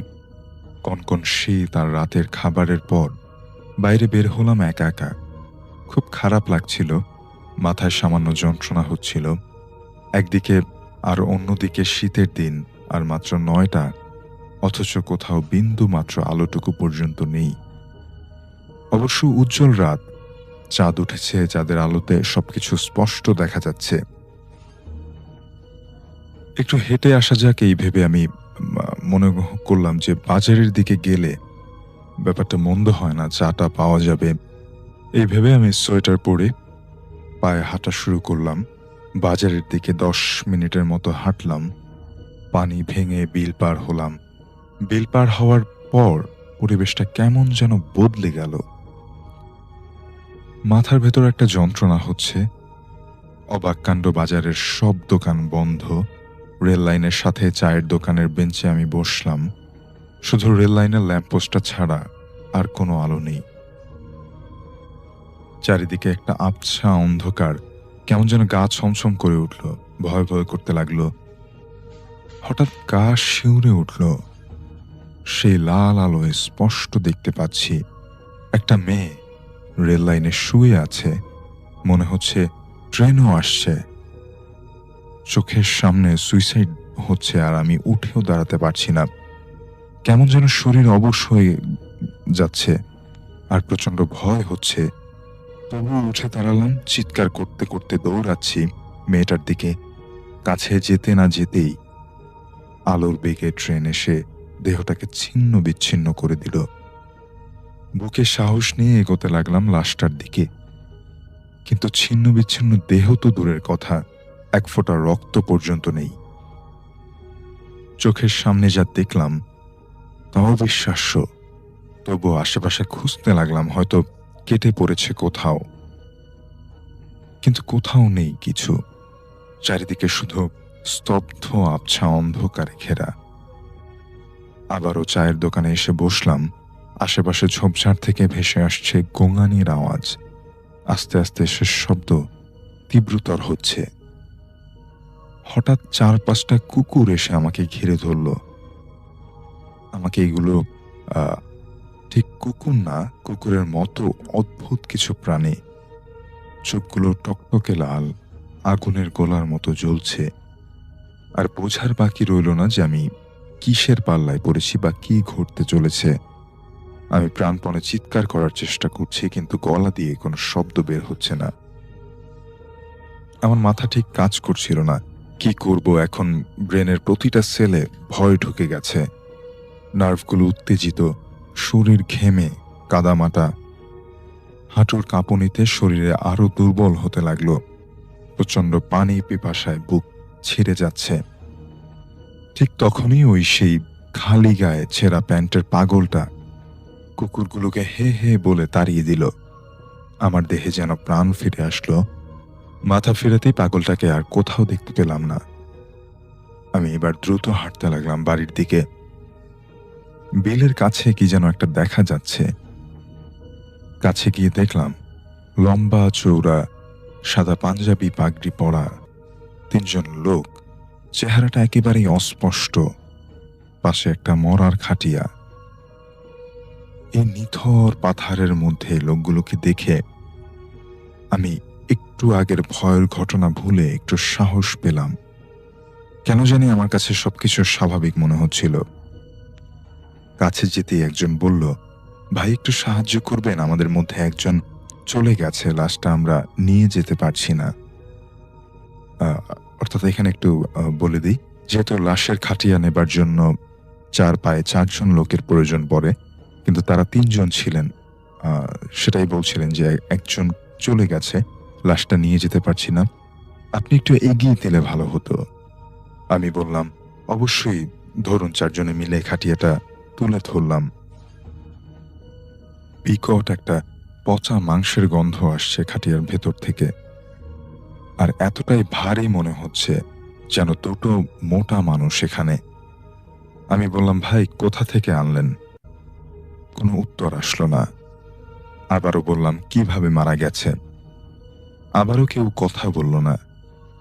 আমি মানুষগুলোর মুখ দেখার চেষ্টা করছি, কিন্তু দেখা যাচ্ছে না। কেমন যেন অস্পষ্ট, চোখ খোলা মেরে যায়। অর্থাৎ তাদের মুখের দিকে তাকালে চোখ ঘোলাটে হয়ে যায় এবং তাদের মুখটা অস্পষ্ট, বোঝা যায় না ঠিক। ফুপুর বাড়ির কাছে এসেছি প্রায়। সামনের ঝোপটা পার হলেই বাড়ি দেখা যাবে। আমরা রাস্তায় উঠলাম, কিন্তু এরা চলতে লাগলো বিপরীত রাস্তায়। আমি বললাম, দাঁড়ান, আমার রাস্তা এদিক দিয়ে, আমি আর যেতে পারবো না। আর তাছাড়া আমি এখানের রাস্তাঘাট ভালো চিনিও না। সামনে থেকে একজন কর্কশ কণ্ঠে বলল, আরেকটু আসেন। যেতে লাগলাম তাদের সাথে, কিন্তু এই আরেকটু যে কতটুকু এটা আমি বুঝতে পারলাম না। আমি কতটুকু এসেছি আমি টের পেলাম না। রাস্তার এক কোণে ওরা দাঁড়ালো, খাটিয়াটা নামালো, বলল, দাঁড়ান, আমরা আছি। তারা চলে গেল পাশেই একটা বড় ঝোপের দিকে। ওখানে একটা অন্ধকারাচ্ছন্ন ইটের ঘর দেখা যাচ্ছে। এটাকে ঘর বললেও ভুল হবে, উঁচু মাটির স্তূপ একটা, যেটা অন্ধকারে ঘেরা। আমি দাঁড়িয়ে রইলাম খাটিয়ার পাশে। লাশ থেকে পচা বিব্রতকর একটা গন্ধ বেরোচ্ছে।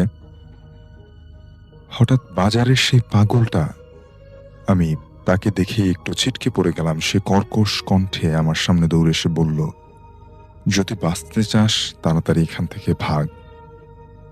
কোনো মতে আমি ঝোঁকটা সামনে নিয়ে, কোনো মতে ঝোঁক অর্থাৎ সে সময়টার যে পরিস্থিতিগুলো চলছিল সেই ঝোঁকটা সামনে নিয়ে আমি প্রাণপণে দৌড়তে লাগলাম।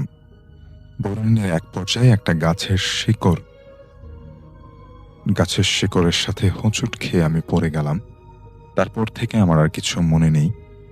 সকাল 10টায় আমার ঘুম ভাঙার পর দেখি আমাকে ঘিরে অনেক লোকজন দাঁড়িয়ে আছে এবং সবাই ফ্যাল ফ্যাল করে তাকিয়ে আছে আমার দিকে। রাতের ঘটনা তাদেরকে আমি খুলে বললাম। বেটে সাইজের একজন লোক এসে পাশে বসলো এবং বলতে লাগলো এই গ্রামের রহস্যগুলো। অনেকদিন আগে তখন এখানে বাজার ছিল না, তখন রেল লাইনটা সচল ছিল, এটাই ছিল শেষ স্টেশন।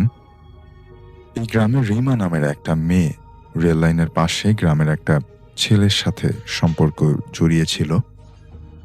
ছেলেটির সাথে রিমার অনেক দিনের সম্পর্ক ছিল এবং এক পর্যায়ে রিমা অন্তঃসত্ত্বা হয়।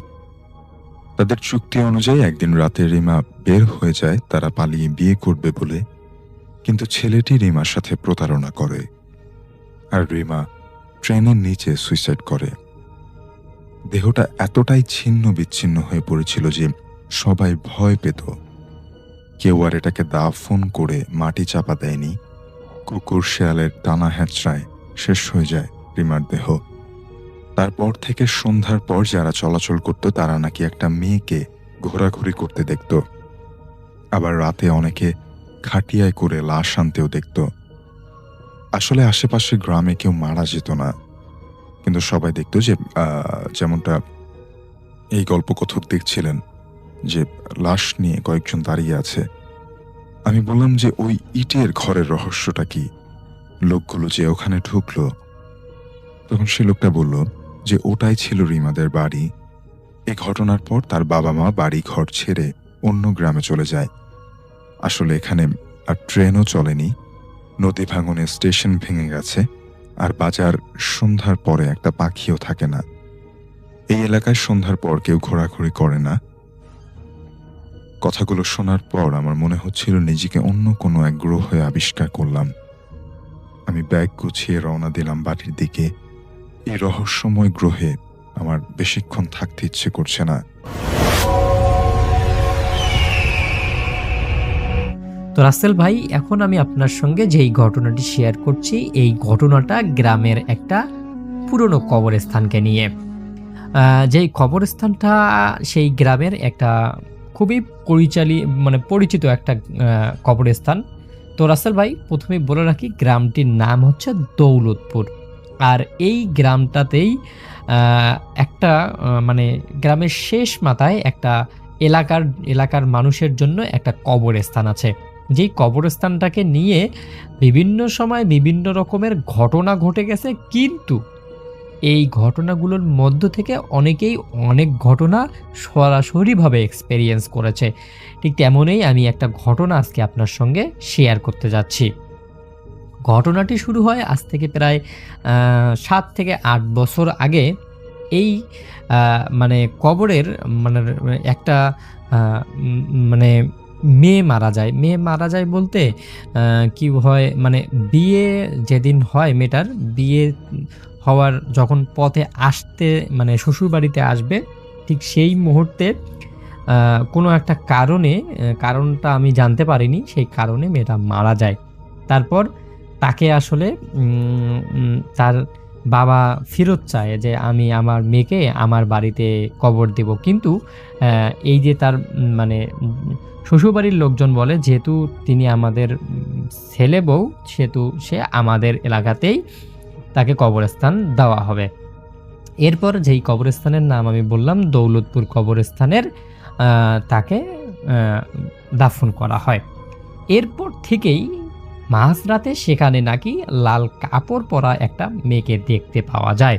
তাকে অনেকেই দেখেছেন, বিভিন্নভাবে দেখেছে। অনেকেই দেখেছে লাল কাপড় পরা, আবার অনেকেই দেখেছে সাদা কাপড় পরা, আবার অনেকেই তাকে বীভৎসভাবে দেখেছে। কিন্তু এই যে ঘটনাটাকে ঘিরে এলাকার মধ্যে একটা অশান্তি বিরাজ করছিল, এই অশান্তির মধ্যেই একটা বাস্তব মানে ঘটনা আমার সঙ্গে শেয়ার করেছে আমার এক বন্ধুর চাচা। আসলে আমি বেশ কিছুদিন থেকে এরকম ঘটনাগুলো কালেক্ট করি, তো এই জন্যই আমি ঘটনাটা শুনেছিলাম। তো ঠিক আমার বন্ধুর চাচার নাম ছিল রাসেল। তিনি স্বভাবতই একজন সাহসী মানুষ। তিনি সবসময় চেষ্টা করেন যেন মানে এলাকার মানুষের যেন কোনো ক্ষতি না হয়। তো তিনি যখন দেখতেছেন যে এলাকার মধ্যে এরকম একটা ঘটনা রটিয়ে গেছে, কবরস্থানের মধ্যে এরকম লাল মানুষ সাদা দেখা যায়, তো তিনি ঠিক করলেন তিনি একদিন এই কবরস্থানে গিয়ে নিজস্ব একটা এক্সপেরিয়েন্স চালাবেন, আসলে সত্যিই এখানে কি হচ্ছে।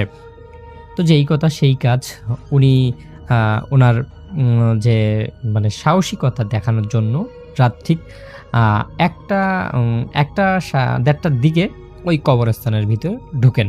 কবরস্থানের ভিতরে যখন ঢোকেন তখন তিনি দেখতে পান চারপাশে ঘন কুয়াশা, একদমই কুয়াশা। মানে মাটিগুলো ভেজা, বাতাসে কবর থেকে কেমন জানি একটা গন্ধ আসতেছে। যেই জায়গায় কবর থেকে গোলাপ জল বা আতরের গন্ধ আসার কথা, সেই জায়গা থেকে এমন কিছু গন্ধ আসতেছে যেই গন্ধটা আসলে তার মোটেও ভালো লাগতেছে না। তারপর তিনি কি করেন, তার হাতে থাকা যে লাইটটা ছিল সেই লাইট দিয়ে মানে সব কিছু একটু ভালোভাবে দেখতেছেন যে আসলে সব কিছু ঠিকঠাক আছে কিনা। তো তিনি দেখতে দেখতে একটা সময় তিনি মানে একটা শব্দ শুনতে পান আর কি। হঠাৎ মানে কিছু একটা কোনো কিছুর একটা শব্দ শুনতে পান। তারপর তিনি মানে দেখতেছেন যে দূরের একটা কবরের পাশে কেউ একজন বসে আছে। এমনভাবে বসে আছে যেন মানে মনে হচ্ছে যে তিনি অনেক কি বলে কি মানে ঘেমে টেমে এসেছেন, দৌড়ে অনেক জায়গা থেকে এসেছেন, এইরকম একটা অবস্থায় তিনি হাঁপাচ্ছেন আর কি। তো এই রাসেল চাচা সেখানে যখন এরকম একটা অবস্থা, তিনি ভাবলেন যে হয়তো কেউ পাশের গ্রামের কেউ বিপদে পড়ে এখানে আশ্রয় নিয়েছে। তো তিনি সেখানে যান, গিয়ে দেখেন যে একটা লাল শাড়ি পরা, চুলগুলো অনেক লম্বা, মাথা নিচু করে সেখানে বসে আছে। তো রাসেল চাচা ভাবলেন গ্রামের কোনো মহিলা হয়তো। তিনি কাছে গিয়ে বললেন, আপা, এত রাতে এই কবরস্থানে আপনি কি করছেন? এখানে তো অনেক ভয়ানক ভয়ানক জিনিস হয়। তো আপনি কোথায় যাবেন আমাকে বলেন, আমি আপনার বাড়িতে পৌঁছে দিব। কিন্তু ওই মহিলাটা কোনো কথার উত্তর দেয় না। উনি ওনার মতো থাকেন। তখন এই রাসেল চাচা তার লাইটটা নিয়ে আরেকটু সামনে যেতে থাকেন। ঠিক তখনই তিনি দেখেন মেয়েটা খুব আস্তে আস্তে কাঁদতে শুরু করলো। আর কান্নার আওয়াজটা এত বীভৎস একটা শব্দ, যেটা একদমই মানুষের মতো ছিল না। মনে হচ্ছিল যে একসাথে অনেক মানুষ কাঁদছে। মানে একজন মানুষ সেখানে উপস্থিত, কিন্তু তার শব্দটা হচ্ছে অনেকগুলো মানুষের। যাই হোক, এই রাসেল চাচা তার মানে মানে যে সাহসটা ছিল সেই সাহসটা কিছুটা হলো দুর্বল হয়ে গেছে। সে ঠিক এই মুহূর্তে সামনে যাবে নাকি পিছনে যাবে সেটা তিনি কোনোভাবেই বুঝতেছে না। তো তিনি যখন এই দ্বিধাদ্বন্দ্বের মধ্যে ভুগছেন, ঠিক তখনই ওই মেয়েটা বলে উঠছে, তুই আমারে দেখছস কেন? এইটা শোনার পর রাসেল চাচা একদমই মানে অস্বাভাবিকভাবে তিনি মানে তার চোখ মুখ একদম সাদা হয়ে যেতে শুরু করলো। কারণ তিনি যেইটা শুনছিলেন সেটাই হতে যাচ্ছে। এত একজন সাহসী মানুষ, তিনি তারপরেও তার নিজেকে কন্ট্রোল করতে পারছেন না। তারপরেও তিনি অনেক কষ্টের পরে বললেন, কে? আপনি কে? আপনি এখানে কি করছেন? তখন ওই মেয়েটা ধীরে ধীরে মাথা তুলল। আর মাথা তোলার পর যেটা দেখলো যে মেয়েটা পুরো মুখটা একদম পোড়া ছিল, চোখ একদমই নেই। আর এই মুখটার মধ্যে কিছু কিছু জায়গায় ছোপ ছোপ কিছু মানে আকৃতি দেওয়া, যেগুলোর গোশতগুলো উঠে গেছে এই রকম টাইপের। আর মুখের ভেতর থেকে কেমন যেন মানে মাটি বের হচ্ছে, মানে মনে হচ্ছে তিনি মাটি খেয়েছেন বা মাটির এই টাইপের আর কি। তখন এই রাসেল চাচা এটা দেখার পর ওখানে আর এক মুহূর্তে না থেকে শুধু দৌড় দিতে যাবে, এমন সময় সে টের পেল ওই যে নারীটা আছে, ওই নারীটার যে শাড়িগুলো আছে সেই শাড়িগুলো তার পাটা একদম পেঁচিয়ে রেখেছে। সে নিচের দিকে মানে যখনই দেখবে ঠিক তখনই সে দেখতে পারে যে কবরের মাটি ফুঁড়ে অসংখ্য কালো কালো কিছু হাত টাইপের, আর ওই যে শাড়ি দিয়ে ঢাকা তার পাগুলোকে শক্ত করে ধরেছে। তো এবার এই রাসেল চাচা খুব জোরে চিৎকার করতে লাগলো, এত জোরে চিৎকার করতে লাগলো যে তার গলা ফেটে যাচ্ছে, কিন্তু তারপরেও তার মনে হচ্ছে কোনো শব্দ বের হচ্ছে না। ঠিক তখনই কবরস্থানের সব কবর থেকে একসাথে কান্নার শব্দ আসতে লাগলো। আর লাল শাড়ি পরা মেয়েটা ধীরে ধীরে রাসেল চাচার সামনে এসে ফিস ফিস করে বলল, তুই অনেক দেরি করে ফেলেছিস। এটা শোনার পর রাসেল চাচার আর কোনো কিছু মনে নেই। পরদিন সকালে যখন কবরস্থানে রাসেল চাচাকে পাওয়া যায় অজ্ঞান অবস্থায়, সবাই তাকে জ্ঞান ফেরার পর তার কাছে যখন জানতে চাওয়া হয় তখন তিনি গত রাত্রের ঘটনা সবাইকে খুলে বলেন। এরপর এলাকায় একজন নাম করা কবিরাজ নিয়ে আসা হয়। কবিরাজ নিয়ে এসে ওইটা যে আত্মাটা ছিল সেই আত্মাটার রিস করেন, তাকে পান। তাকে পাওয়ার পর জিজ্ঞাসা করেন আর কি, তখন আত্মাটা বলে যে তাকে এই যে এখানে জোর করে কবর দেওয়ার ফলে তার আত্মাটা এখন পর্যন্ত শান্তিতে নেই, এজন্যই আর কি এরকম করতেছে। তারপর আর কি ওই এলাকার মানুষজন সবাই মিলে সেই মেয়েটার বাড়িতে যায়। বাড়িতে গিয়ে তার বাবা মার কাছ থেকে মাফ চেয়ে নেয় এবং তার বাবা মা মন থেকে মাফ করে দেওয়ার কিছুদিন পর থেকে ওই যে কবরস্থান আছে ওই কবরস্থান থেকে আর কোনো রকম ঘটনা ঘটেনি। তো রাসেল ভাই, এটাই ছিল ঘটনা। এই কাহিনীটি আমাকে পাঠিয়েছে অস্ট্রেলিয়ার ব্রিসবেন থেকে ইরফান চৌধুরী, এবং তিনি লিখেছেন এটি তার মামার সাথে ঘটে যাওয়া একটি কাহিনী, এবং তিনি বলেছেন কাহিনীটি আমার মতো করে শেয়ার করতে। তার মামার নাম শামশের চৌধুরী, এবং ওকে, আমি কাহিনীটি শুরু করছি এবং আমার মতো করে শেয়ার করছি। এই ঘটনাটি যখন ঘটে সেটি হচ্ছে আমাদের মহান মুক্তিযুদ্ধের সময়কার ঘটনা, এবং এই সময় ইরফানের মামারা থাকতেন তখন থাকতেন শহরে, এবং শহরে থাকা অবস্থায় শহরের অবস্থার যখন খারাপ হয়, অবনতি ঘটে, যখন নাকি পরিস্থিতি অবনতি ঘটে, তখন তার মামারা তাদের এক আত্মীয়ের সাথে মানে চলে যায় শহর থেকে, এবং যে একটি গ্রামে আশ্রয় নেয়, এবং গ্রামটি হচ্ছে সীমান্ত নিকটবর্তী একটি গ্রাম, এবং সেই গ্রামে তাদের থাকার ব্যবস্থা করা হয়। একটি জমিদার বাড়ি ছিল সেখানে, সেই জমিদার বাড়িতে, এবং এই জমিদার বাড়ির একটি কামরা তাদের জন্য, নিচতলার একটি কামরা খালি করে দেওয়া হয় তাদের থাকার জন্য। তো সেই সময় ইরফানের যে মামা, যিনি শামশের চৌধুরী, তার বয়স হচ্ছে, তিনি তখন এসএসসি পরীক্ষা দিয়েছেন, তার বয়স খুব বেশি না, এবং তারা ওইখানেই থাকার তাদের ব্যবস্থা করেন এবং তারা থাকেন। এবং সেই জমিদার বাড়িতে তারা ছাড়া যিনি ছিলেন সেটা হচ্ছে একটা কেয়ারটেকারের পরিবার ছিল, এবং কেয়ারটেকারের পরিবারটা ছিল হচ্ছে খুব কাছাকাছি থাকতো জমিদার বাড়ির মূল কম্পাউন্ডে না, বাট একটু সাইডে, মানে একটু সামনে তাদের থাকার জন্য একটি একতলা ঘর ছিল আর কি, মানে টিন শেড একটি ঘর ছিল, এবং সেখানে তারা থাকতো। আর এছাড়া কাছাকাছি অবস্থায় কিছুই ছিল না সেই জমিদার বাড়িটিতে, এবং জমিদার বাড়ির পেছনে এক সাইড দিয়ে ঢুকে গেলে পেছনে নাকি একটি বড় কবরস্থান ছিল, এবং বেশ বড় কবরস্থান, এবং সেখানে অনেকগুলো কবর, এবং সেই কবরস্থানের পরে হচ্ছে বিশাল একটি আমবাগান, এবং বিশাল আমবাগান। তো এই হচ্ছে সেই জমিদার বাড়ির অবস্থা। এবং শামশের চৌধুরীরা সেখানে যখন ওঠেন তখনকার অবস্থা ছিল মানে খুব নাজুক, এর জন্য সব জায়গায় মানুষজন খুব কম মুভমেন্ট করতেন আর কি, মানুষের চলাফেরা খুব কম ছিল, এবং কারণ তখনকার অবস্থা ক্রিটিক্যাল ছিল, যে বিভিন্ন গ্রামেও হানাদাররা এসে পড়ছিল, এবং এই কারণেই মানুষজন খুব নীরব থাকতো, এবং কোথাও নতুন কেউ আসলে সেটা চেষ্টা করতো যে কাউকে জানাতে না, মানে খুব চুপচাপ থাকতে চেষ্টা করতো সবাই। তো যাই হোক, এরকম একটা অবস্থায় শামশের চৌধুরীরা সেখানে যে ওঠেন, এবং সেই বাড়িটাতে তাদের থাকার ব্যবস্থা করা হয়। কেয়ারটেকার যিনি ছিলেন তিনি তাদেরকে বলে দেন যে অবশ্যই আপনারা এই বাড়িটার সব জায়গায় ঘোরাঘুরি করবেন না, কারণ প্রথমত বাড়িটা অনেক পুরনো হয়ে গেছে, আর বাড়িটার এখনো মানে অনেক কিছু এখন পর্যন্ত ব্যাপার স্যাপার মানে বুঝে নেওয়া হয়নি প্রপার কর্তৃপক্ষের কাছে। তো এখন পর্যন্ত মালিকানার কিছু ব্যাপার ঝুলে আছে। তো সুতরাং এখানে আমি কেয়ারটেকার, আমাকে এখানে মানে আর কি ওইভাবে করে ঘোরাফেরার মতো অবস্থা নাই। আপনারা সাবধানে থাকবেন, ঘোরাফেরা খুব একটা করবেন না। ওপর তলায় যাওয়া একেবারেই নিষেধ, আর নিচতলাও সব রুমে যাবেন না, মানে মানে এইভাবে তাদেরকে বিভিন্ন ইনস্ট্রাকশন দিয়ে দেয়। তো শামশেদ চৌধুরীর বাবা তাকে বলে দেন যে বাবা, এটা নতুন জায়গা, এখানে ঘোরাফেরা করা যাবে না, এটা শহর না, এটা গ্রাম, এবং তোমাকে এটার সাথে ইউজ টু হতে হবে। এখন পরিস্থিতি খুব খারাপ, এবং কোথাও গেলে তোমাকে দেখলে কেউ নোটিস করবে, এবং এখনকার সময় আমি চাই না তুমি নোটিস নাও, তুমি এখানে থাকবে চুপচাপ। তো এইভাবেই তার বাবার ইনস্ট্রাকশন পায় শামশেদ চৌধুরী, এবং তারা ওখানে থাকা শুরু করে।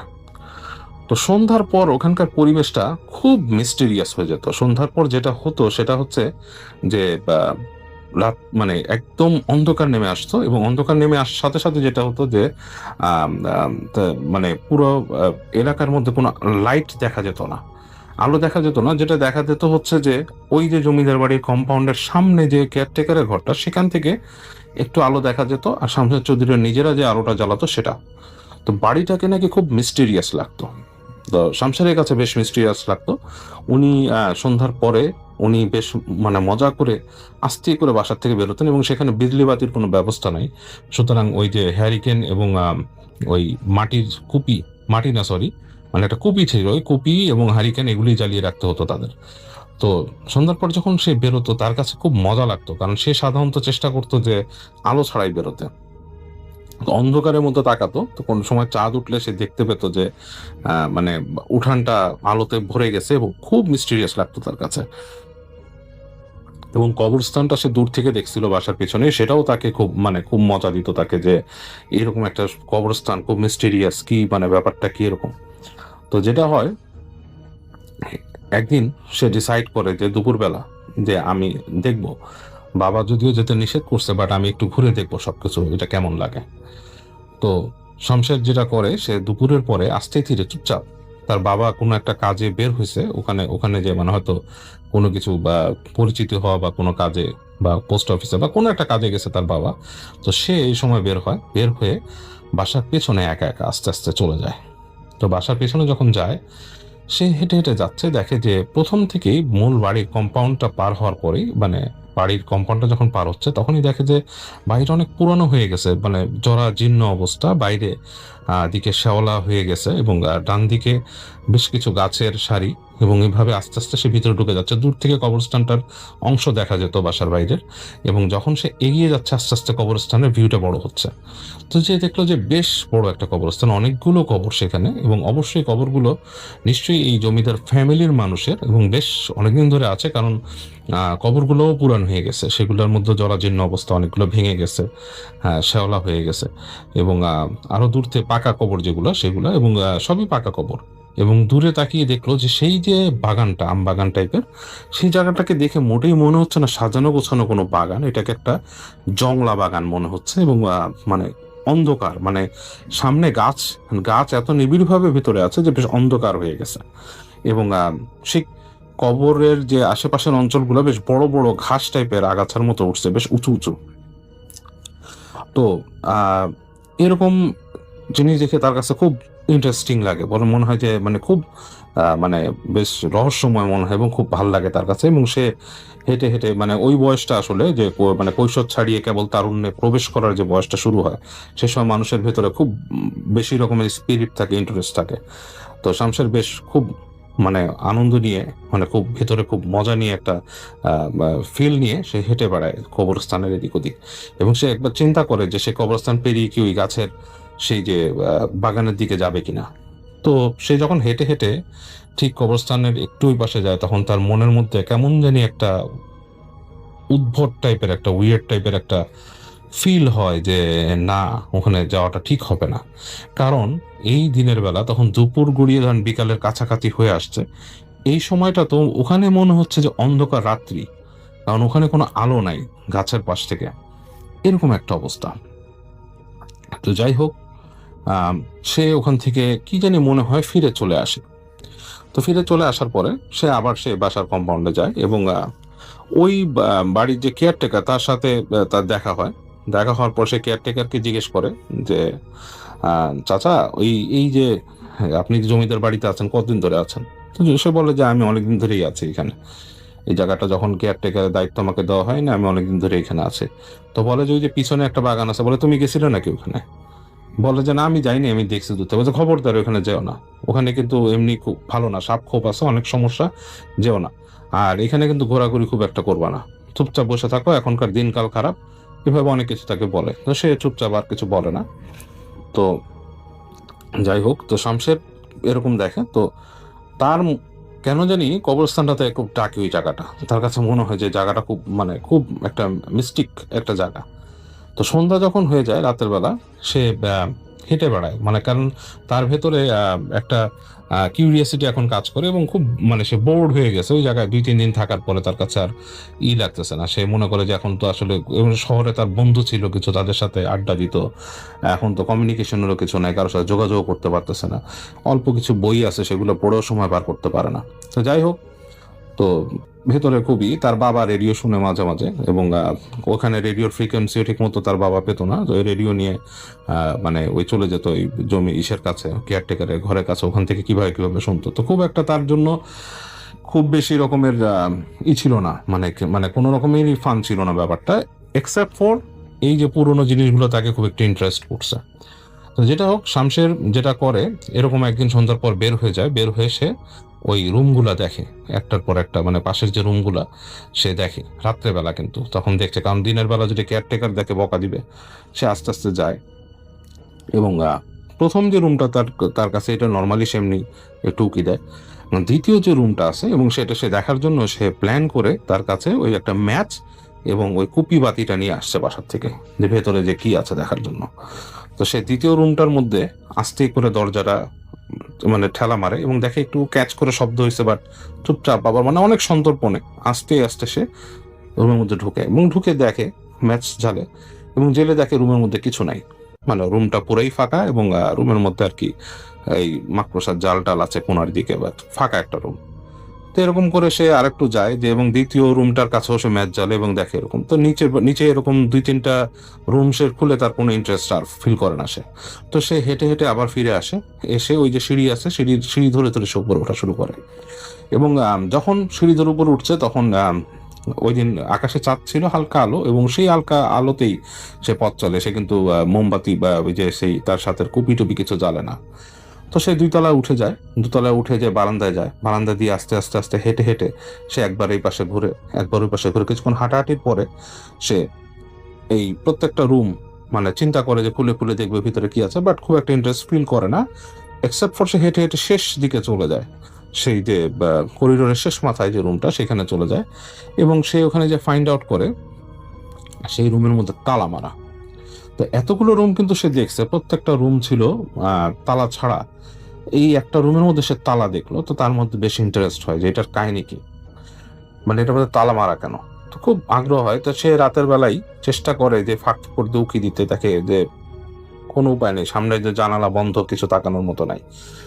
তো সে ওইখানে যে তালা যে মারা, তালার ওইখানে সে দেখে, তালাটাকে সে হাত দিয়ে ধরে দেখে যে বেশ একটা ভারী পুরনো লোহার তালা, এবং সেটা 2টা আংটা দিয়ে এরকম লাগানো ভেতরে। তো ও ওই ইটাকে ভালো মতন চেষ্টা করে যে মানে দেখার জন্য ভালো মতো। তো যখন সে দেখার চেষ্টা করতেছে, এই সময় দেখে যে তালার এক পাশে যে হুড়কো যেটা, মানে ওই যে রিং গুলো দিয়ে তালা লাগানো থাকে, ওই রিং এর একটা মাথা ভিতরে ঢুকানো ছিল কাঠের, সেটা আস্তে করে স্লাইড করে বের হয়ে আসে, মানে তালাটা ঝুলে গেছে, দরজাটার মানে অ্যাকচুয়ালি খোলা যায়। তো বেশ অবাক হয়, সে মনে করে যে আশ্চর্য, তো ব্যাপার কি, তালা তো আসলে খোলা যাচ্ছে। তো সে আস্তেই করে ঠেলা দেয়, এবং দেখে দরজাটা সুন্দর হালকা ক্যাচ করে একটা শব্দ হয়ে দরজাটা খুলে যায়। এবং দরজাটা খুলে যাওয়ার পরে সে রুমটার ভেতরে একটা আলো আঁধারির খেলা দেখে। আলো আঁধারির খেলাটা খুব ডিফারেন্ট মনে হয় তার কাছে, মনে হয় কি যে কয়েকটা রঙের আলো রুমের শেষে এখান থেকে দেখছে সে, এবং এইটা তার কাছে খুব ইন্টারেস্টিং লাগে। তো কিছুক্ষণ সে একটু একটু মানে একটু অবাক হয়ে বা একটু চমকে উঠে দাঁড়ায়, কিন্তু পরবর্তীতে তার কাছে ব্যাপারটা ক্লিয়ার হয়, এটা রঙের খেলা না, এটা হচ্ছে যে রুমের শেষ মাথায় যে জানালাটা আছে, জানালার ওপরের যে আর্চটা, বাঁকা যে অংশটা, সেটার মধ্যে বিভিন্ন কাঁচ দেয় বানানো, এবং এই কাঁচগুলোর মধ্যে মনে হয় কালার আছে, এক একটা কাঁচ, এবং সেই কাঁচটা এমন কাঁচের মধ্যে চাঁদের আলো পড়ে ঘরে ঢুকছে, এবং এই ডিফারেন্ট কালার হওয়াতে একটু অন্যরকম কালার হয়ে গেছে জায়গাটা। এবং এই আলোটা এসে পড়ছে একটা কিছুর উপর, একটা ফার্নিচার, যে কোনো সম্ভবত একটা দূরের থেকে সে বুঝতে পারছে একটা খাট বা পালং। তো সে আস্তে করে পুরো ঢোকে রুমের ভিতরে এবং দেখে কেমন জানি একটা মানে টেম্পারেচার, মানে একটা উদ্ভট টেম্পারেচার রুমটার ভেতরে, মানে ভ্যাপসা একটা গন্ধ, পুরনো সোদা গন্ধ, একটা উদ্ভট টেম্পারেচার বলতে এতক্ষণ সে বাইরে ছিল আলো বাতাস আলা, মানে কেমন একটা ফিল করছিল, এখন সেটা ঠান্ডা পরিবেশ ফিল করে বেশ।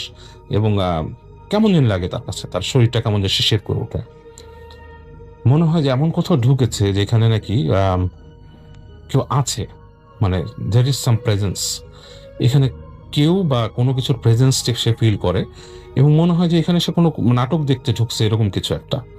তো যাই হোক, সে এইসব চিন্তা বাদ দিয়ে সে আস্তে আস্তে করে সামনে যায় এবং সে আস্তে করে ম্যাচ চালে একটা। আর ম্যাচ জ্বালার সাথে সাথে আলোটা জ্বলে ওঠে এবং তার কাছে মনে হয় যে অল্প একটু অংশ আলোকিত হলো।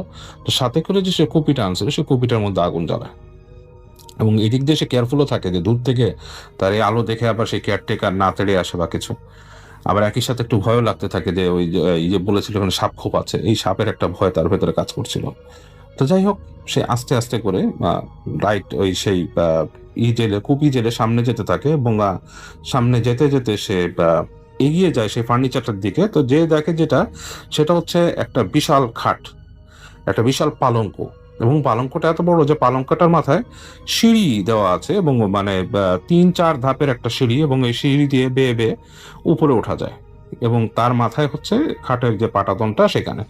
তো সে এটা দেখে খুব ইন্টারেস্ট ফিল করে, মনে করে যে আসলে আমি সিঁড়ি বেয়ে উঠতে পারি উপরে, দেখি না উঠে কি হয়। তো আস্তে করে পাশটা ধরে ধরে একটা সাইড ধরে আস্তে করে পাড়া দেয়, দেখে যে আবার নরম হয়ে গেছে নাকি কাঠ। তো দেখে যে না, নরম হয়নি। তো এরকম করে 1 পা 2 পা 3 পা করে দিয়ে সে উপরে ওঠে। প্রায় 4-5টা স্টেপ পরে কিন্তু খাটের মূল পাটাতনটা। তো সে যখন ওঠে তার কাছে সে কেমন লাগতে থাকে, মনে হচ্ছে কি যে সে যখন পাড়া দিয়ে উঠছে যে তার পেছনে পেছনে কেউ ফলো করে আসছে, এরকম লাগছিল তার কাছে। তো সে যখন শেষ স্টেপে ওঠার পরে তার কাছে কেমন লাগে, ফিরে তাকায়, দেখেও নাই। কিন্তু দরজাটা যে একটু ফাঁক করা, দরজাটা যে একটু মানে ফাঁক করে রেখে এসেছিল সে, ওইটা দিয়ে যে বাইরের একটা আলো ঢুকছে সেটাই তার কাছে কেমন ভৌতিক লাগে, মনে হয় যে তার গাটা কাটা দিয়ে উঠলো। এবং সে তাড়াতাড়ি ওখান থেকে নেমে দ্রুত দ্রুত সে ব্যাক করে চলে আসে এবং তাড়াতাড়ি তার রুমে এসে সে বাতি নিভিয়ে সে তার কপি নিভিয়ে দেয় এবং সে তার রুমে ফিরে আসে। আসার পর তার মা নোটিস করে, কোথায় গেছিলে তুমি? বলে যে আমি এইতে ঘুরতে গেছিলাম। এখানটা তার মা তাকে রাগ করে, তুমি কেন, তোমার তো বাইরে উচিত না, তুমি কেন বের হয়েছো, তোমাকে নিষেধ করছে তোমার বাবা? বলে যে না, আমি এমনি দেখতে গেছিলাম, কিচ্ছু না আম্মু, এটা নিয়ে টেনশন করো না, এমনি গেছি। তো এগুলো বলে টলে সে ওই দিনের মতো ওই টাইমটা সে স্কিপ করে যায়। তো রাতের বেলা সে যখন ঘুমায় তখন সে একটা উদ্ভট স্বপ্ন দেখে এবং স্বপ্নটা তার কাছে বেশ ডিফারেন্ট লাগে। তার মনে হয় যে স্বপ্নের মধ্যে সে দেখতেছে যে সে ওই যে কবরস্থান, এবং সেই কবরস্থানে সে হাঁটাচলা করতেছে এবং কেউ তাকে এদিক ওদিক ডাকতেছে আর কি, মানে someone is calling him, female কোন একটা মেয়ের ভয়েস তাকে ডাকছে এদিক ওদিক, এবং সে তাকাচ্ছে এবং লাইক অনেকটা কানামাছি খেলার মতো একটা ব্যাপার স্যাপার। তো স্বপ্নের মধ্যে দেখে তার কাছে বেশ অবাক লাগে এবং কাইন্ড অফ কিশোর বয়সের যে স্বপ্ন, যেহেতু তখনকার স্বপ্নটা একটু ফ্যান্টাসি মনে হয়। তো যাই হোক, তার কাছে বেশ ভালোই লাগে এবং সে মানে স্বপ্নটা কিন্তু মানে খুব একটা সে মানে যে ভয় পেয়েছে সেরকম কিছু না, কবরস্থানে রাতের বেলা স্বপ্ন দেখেছে, but interest something like that.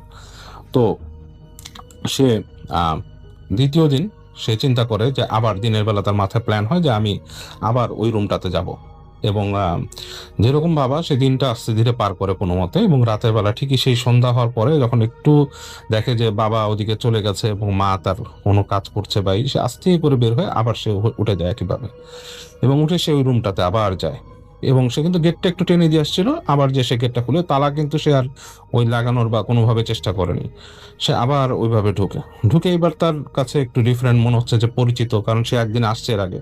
সে আস্তে আস্তে হেঁটে চলে যায় সে সিঁড়ির কাছে, উঠে যায় এবং সে খাটে উঠে বসে থাকে। আজকে সে আর কুপিও জ্বালায়নি এবং সে চিন্তা করছে এবং দেখছে যে ওই যে ইসের ফাঁক দিয়ে, শার্সির ফাঁক দিয়ে চাঁদের আলো এসে পড়ছে পাটাতনের মধ্যে। সে নিজে দেখে, তার হাত পেতে দেখে সুন্দর কালারটা কেমন লাগছে, কেমন জানি মানে ঠিক সাদাটা না, একটু হলদেটে হয়ে যাচ্ছে কালারটা কেমন।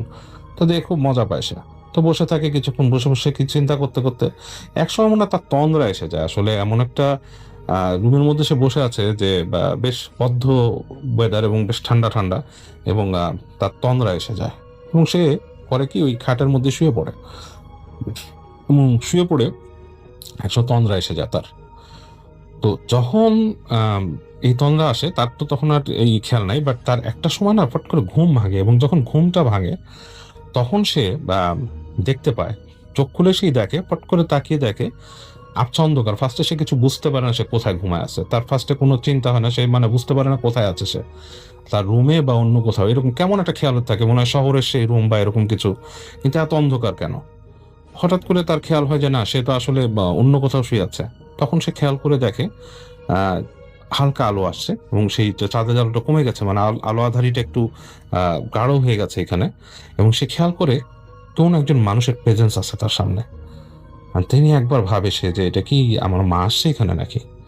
পরে চিন্তা করে নো, অন্ধকারের মধ্যে সে বুঝতে পারে কে। তখন সে বুঝতে পারে যে এখন সে অন্য কোথাও আছে, তার সব মনে পড়ে সে আর একটা রুমে এসে ঘুমায় গেছে।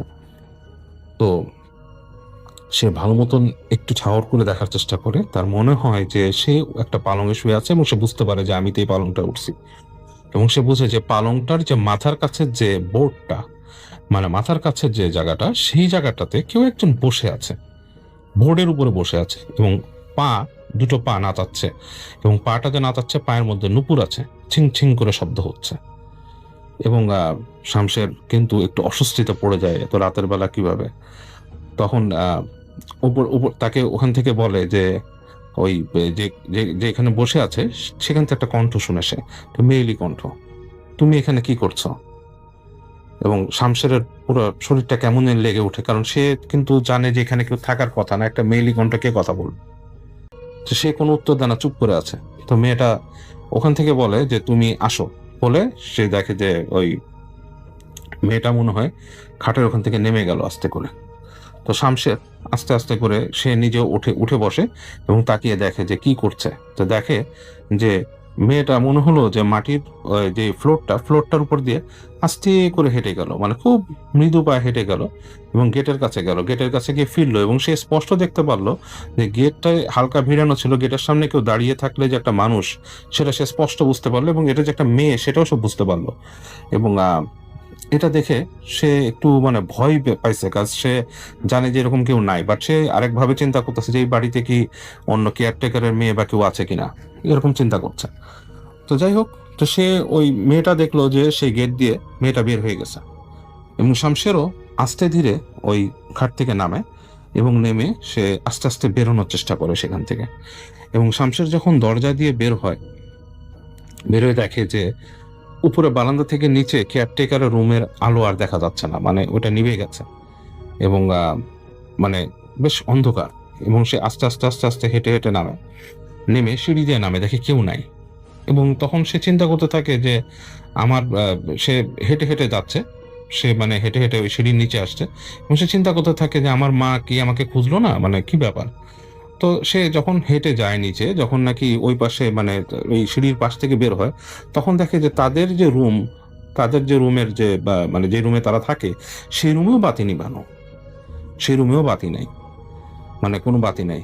এবং সে হেঁটে হেঁটে বের হয়ে সে উঠানের কম্পাউন্ডে যায়, এবং তখন সে দেখতে পায় যে ওই যে আবার যে পিছনে যাওয়ার যে রাস্তাটা, সেইখানে সেই একটা মূর্তি দাঁড়ায় আছে, এবং সে বুঝতে পারছে স্পষ্ট না, বাট একটা নারী মূর্তি, এই যে হালকা চাঁদের আলোতে বুঝতে পারছে নারী মূর্তি, এবং তাকে ডাকতেছে এদিকে আসো। এবং সে আস্তে আস্তে করে সেই নারী মূর্তির পিছে পিছে যাওয়া শুরু করে, এবং হাঁটতে হাঁটতে সে যাচ্ছে, এবং সে একবার খেয়াল করতে পারতেছে নারী মূর্তিটাকে, একবার পারতেছে না।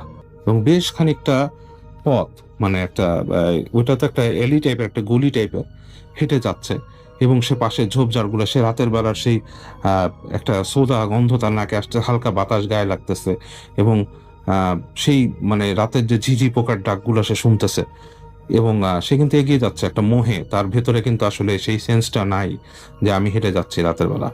এবং সে একসময় হেঁটে যে আবিষ্কার করলো যে সে ঠিক কবরস্থানের সামনে দাঁড়ায় আছে, তার আশপাশে অনেক কবর, এবং সেই কবরগুলোর মধ্যে চাঁদের আলো পড়ছে, এবং দূরে তাকিয়ে দেখে যে সেই যে বাগান দেখছে অন্ধকার, সেই বাগানের উপরের মানে পাতাগুলোর উপরের দিকে আলো পড়ে আসছে চাঁদের, মানে উপরের অংশগুলো দেখা যাচ্ছে। এবং কবরের উপরে যে জায়গাগুলো আলোতে পড়ছে সেই জায়গাগুলো কেমন জানি হয়ে আছে ধূসর একটা ইসের মতো। তো এই সময় সে আস্তে আস্তে দেখে যে যে কবরগুলোর উপরের এক সাইড দিয়ে যে ওইরকম সেই যে মূর্তিটাকে দেখছিল সেটা হেঁটে হেঁটে, কিন্তু হাঁটাটা কেমন জানি মনে হচ্ছে শূন্যে ভেসে ভেসে যাচ্ছে, যে এক জায়গায় যে দাঁড়ায়, এক জায়গায় যে ভেসে থাকে, তাকে হাত দিয়ে ডাকতে, তাকে এভাবে হাত উঁচু করে ডাকে। এবং সে সেই আলো আধারির মধ্যে দেখতেছে হাতটাকে, সে বুঝতে পারতেছে যে এটা একটা অবয়ব এবং বোঝা যাচ্ছে যে এটা নারী মূর্তি, কারণ মনে হচ্ছে শাড়ি পরা এবং চুল আছে, এরকম তাকে ডাকতেছে। এবং সে হেঁটে হেঁটে কোথায় জানি তার সেন্সটা চলে যায়। সে এই আলো আধারির মধ্যে কবরের বিভিন্ন কবরের মাঝখান দিয়ে আস্তে আস্তে আস্তে করে এগিয়ে যেতে থাকে সেই জায়গায়। তো যখন সে ঠিক কাছাকাছি চলে আসে তখন সে দেখতে পায় যে নারী মূর্তিটা ঠিক মাটি থেকে অনেকখানি উপরে আছে, মানে ভেসে আছে বাতাসে, বাতাসে ভেসে আছে। এবং মনে হচ্ছে যে তার মানে চুলগুলো বাতাসে এরকম ভাসছে, সেও হাত দিয়ে তাকে যে ডাকছে মনে হচ্ছে বাতাসে, এবং চেহারার জায়গাটা কিছুই দেখা যাচ্ছে না, অন্ধকার, মানে ওই যতটুকু আলো পড়ছে সেই জায়গাটা মানে ওই অন্ধকারে তার অবয়বটা মোটামুটি স্পষ্ট হয়ে গেছে এখন, কিন্তু চেহারার জায়গাটা অন্ধকার, কিছুই বলছে না, তাকে হাত দিয়ে ডাকছে। অন্ধকার একটা মুখ এবং বড় চুল এবং একটা শাড়ি পরা নারী মূর্তি এরকম হাত দিয়ে তাকে ডাকছে, সে বুঝতে পারছে। এবং সে কিন্তু এখন ভয় পেয়ে গেছে, বেশ তার গায়ের লোম সব দাঁড়ায় গেছে, তার ভিতরে মানে একটা গুজ বাম্প হয়েছে। এবং সে যখন ভয় পেয়ে যায় তখনই দেখে যে নারী মূর্তিটা হেসে ওঠে, খিলখিল করে হেসে ওঠে, এবং সে তখন ভয় দৌড় দেয়। এবং এত জোরে দৌড় দেয়, সে দৌড় দিতে যেয়ে সে 2-3টা কবরের সাথে মানে কবরের যে পাটাতন আছে সেটার সাথে পা বেঁধে পিছলায় ছিটকে দূরে যেয়ে পড়ে। এবং ছিটকে দূরে যেয়ে পড়ে, তখন সে শব্দ পায় দূর থেকে মানে কোনো কিছু দৌড়ে আসতেছে, মানে সামথিং লাইক মানে কুকুর যদি দৌড়ে আসে সেরকম কিছু, এরকম একটা। তো এই অবস্থায় সে আর কিছুই তার মানে খুব একটা মনে নাই। সে লাস্ট থিং তার মনে পড়ে যেটা, সেটা যে সে মন থেকে যতটুকু পারত দোয়া পড়ছে, সে একটা দোয়া পড়ছে, ছোট মানুষ যতটুকু জানতো আর কি সেই বয়সেই, সেটা সে দোয়া পড়ছে এবং দোয়া পড়ে সে এই সময় তার সেন্স চলে গেছে। তো যাই হোক, অনেকক্ষণ পর তার সেন্স ফেরে এবং তখন অলরেডি আলো মানে দেখা গেছে চলে গেছে, মানে মানে আলো মানে পূর্ব আকাশে মানে তখন আলো দেখা যাচ্ছে, মানে ভোর হয়ে গেছে এবং আশেপাশে কেউ নাই, এরকম একটা অবস্থা। তো উঠে এবং সে দূর থেকে, অনেক দূর থেকে আজান শুনতে পায়, মানে খুব ক্ষীণ আজানের শব্দ পায়।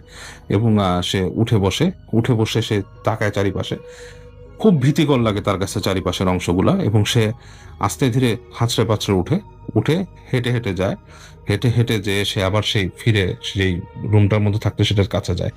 কাছে যে সে রুমের মধ্যে দরজা বন্ধ করা, দরজা নক করে কেউ খুলে না। 2-3 বার করার পর তার মা খুলে, সে বলে অবাক, তার মা তাকে দেখে তো পুরাই অবাক, এবং তার সারা শরীরে মনে হচ্ছে যে ময়লা লেগে গেছে। তার মা বলছে, তুই কোত্থেকে আসলি, তুই কোথায় ছিলি, কি ব্যাপার, তোরে না আমি দেখলাম শুয়ে আছিস। তো সে মাকে কিছু বললাম, আমার ঢুকতে দাও। তো মা বলে, তোরা আমি শুয়ে, তুই বাইরে গেলি কখন? একটু পরে তার মা তাড়াতাড়ি মানে খুবই অবাক হয়ে যায়।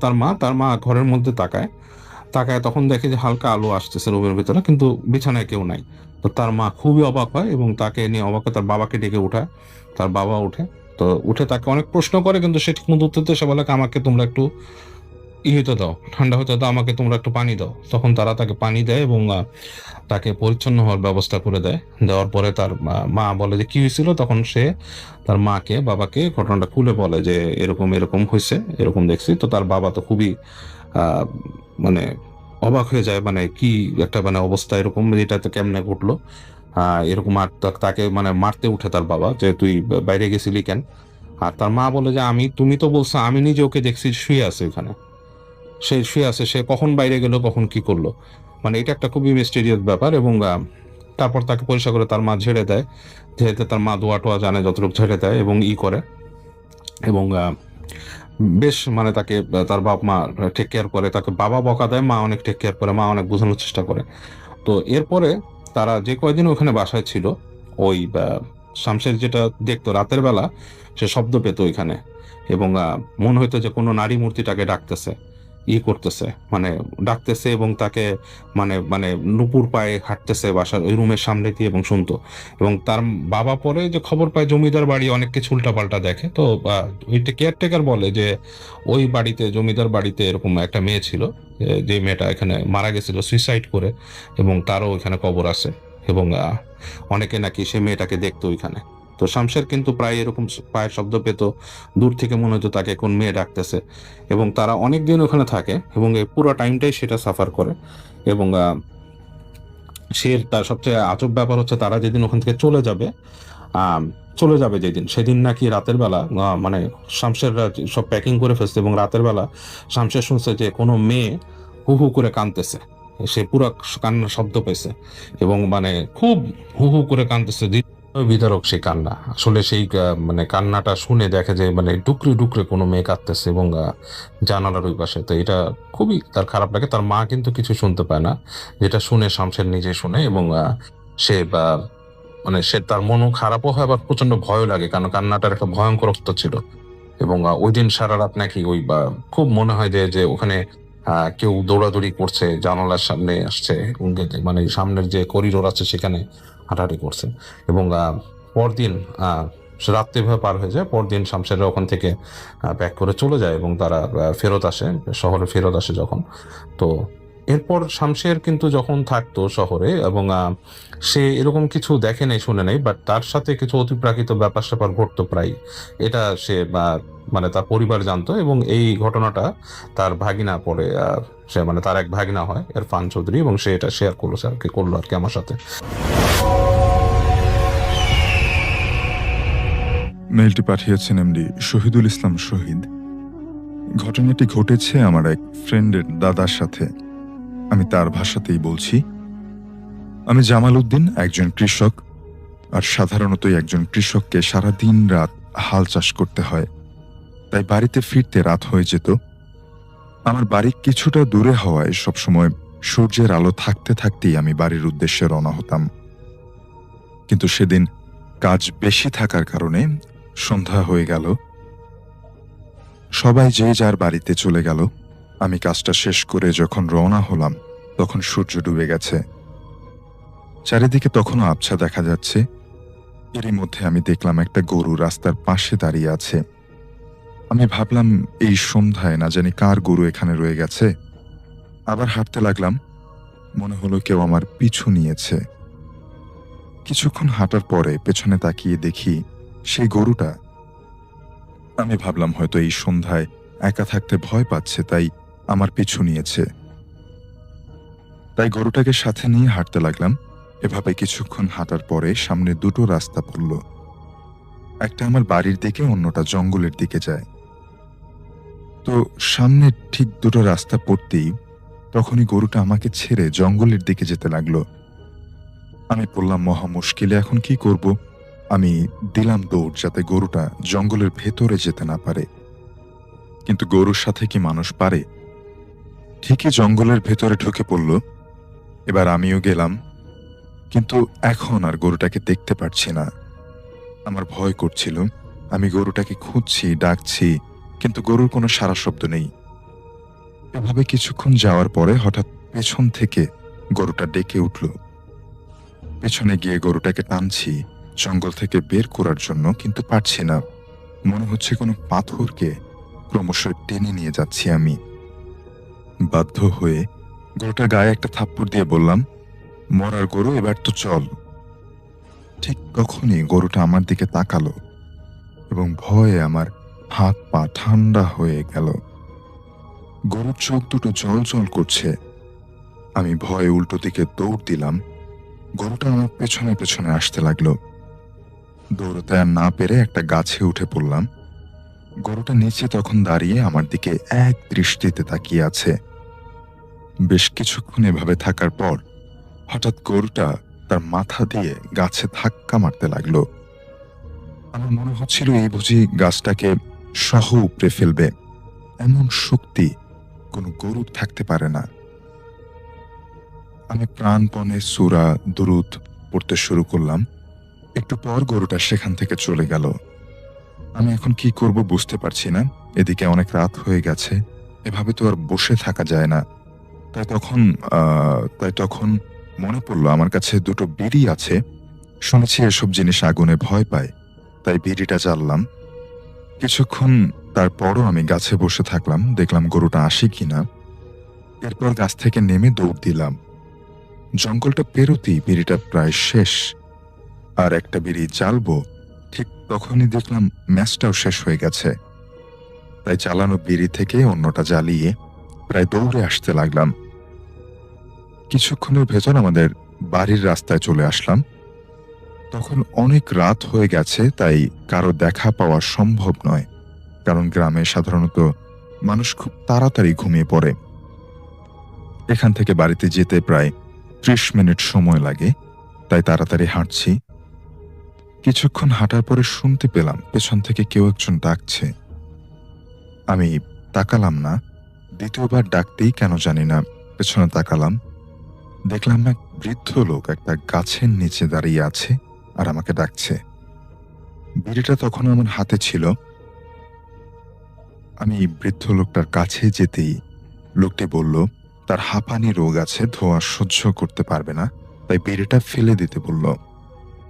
আমার একটু সন্দেহ হলো। আমি জিজ্ঞেস করলাম, কই যাইবেন? আপনারা তো আগে কখনো দেখি নাই। উত্তরে তিনি বললেন, আমি রহমত মিয়া, এই গ্রামে আইছিলাম কবিরাজ দেখাইতে, হাঁপানি রোগের ঔষধ লাগবো। আইতে আইতে দেরি হইয়া গেছে। এইখানে আমার দুঃসম্পর্কের নাতি থাকে, তার বাড়ির যামু। আমি তার নাতির নাম জিজ্ঞেস করলাম, তিনি বললেন মুমিন। ও হেরে তো আমি ভালো করেই চিনি, আসেন আমি আপনারে পৌঁছায় দিই। বিড়িটা ফেলে লোকটার কাছে গেলাম। লোকটা হাঁটতে পারছিল না। আমি বললাম, আমার কাঁধে হাত রাখেন। তিনি বললেন, ধরতে পারবো না তো। ধরতে পারবা তো? তিনি আমাকে জিজ্ঞেস করলেন যে হ্যাঁ ধরতে পারবা তো? তখন আমি বললাম যে হ্যাঁ পারবো। এটা বলার পর ওনার হাতটা আমার ঘাড়ে রাখলেন। তখন মনে হচ্ছিল ধানের 3টা বস্তা ঘাড়ে নিয়েছি। তার হাতটা অসম্ভব রকমের ঠান্ডা। আমি ভয় পেয়ে গেলাম। মনে মনে ভাবলাম, একজন বৃদ্ধর এত ওজনের হাত হওয়া সম্ভব না, আর হাতটা অসম্ভব ঠান্ডা। আমি ভয়ে ভয়ে জিজ্ঞেস করলাম, আপনার হাত এত ঠান্ডা কেন? লোকটা হেসে বলল, মরা মানুষের হাত তো তাই। আমি ভয়ে তার দিকে তাকালাম এবং তার হাতটা ছাড়িয়ে নিলাম এক ঝটকায়। তখন সে বলে যে আমাকে থাপ্পড় দিয়া তুই কামটা ঠিক করস নাই।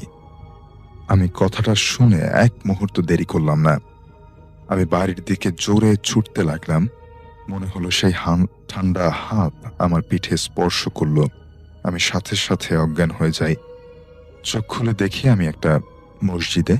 সকালে ফজরের সময় কয়েকটা লোক আমাকে গাছের নিচে পড়ে থাকতে দেখে, তারপর সেখান থেকে আমাকে নিয়ে আসে। এরপর আমার বাড়িতে নিয়ে যাওয়া হয়। প্রচন্ড জ্বরও আসে। তখন আমার জ্ঞান থাকলেও কথা বলা বা চলাফেরা করতে পারতাম না। অনেক কবিরাজ হুজুর দেখানোর পরও কোনো পরিবর্তন হলো না। প্রায় 3 মাস পরে আমি আস্তে আস্তে সুস্থ হতে লাগলাম। সম্পূর্ণ সুস্থ হতে প্রায় 6 মাস লেগেছিল। এরপর আমি মোমেনকে জিজ্ঞেস করায় সে বলল তার রহমত নামে কোনো দুঃসম্পর্কের নানা নেই। আমি আজও বুঝিনি সেটা কি ছিল। তবে এরপর থেকে আমি বিকেল থাকতেই কাজ শেষ করে বাড়িতে ফিরে আসতাম। ঘটনাটি পাঠিয়েছেন আমাদেরকে এমডি শহীদুল ইসলাম শহীদ, এবং ঘটনাটি ঘটেছিল তিনি যার ভাষায় বললেন তিনি তার ফ্রেন্ডের দাদা হন। তার নাম ছিল জামাল উদ্দিন। আসসালামু আলাইকুম প্রিয় লিসেনার্স, এতক্ষণ থেকে আমি আপনাদেরকে আমার আজকের এই এপিসোডটির মাধ্যমে বেশ কয়েকটি ভয়ানক ঘটনা শোনানোর চেষ্টা করেছি। যেই ঘটনাগুলো আর যে রাসেল ভাই আর যে আফরান ভাই, ডক্টর আলিফ, বাবু ভাই এবং আপনাদের পছন্দের কিছু ঘটনা কিন্তু আমি শেয়ার করেছি, এবং আমি নিজেও কিন্তু কয়েকটি ঘটনা আপনাদের সঙ্গে শেয়ার করেছি। এই ঘটনাগুলোর মধ্য থেকে কোন ঘটনাটি আপনার কাছে সব থেকে বেশি ভয়ানক বলে মনে হয়েছে, কোন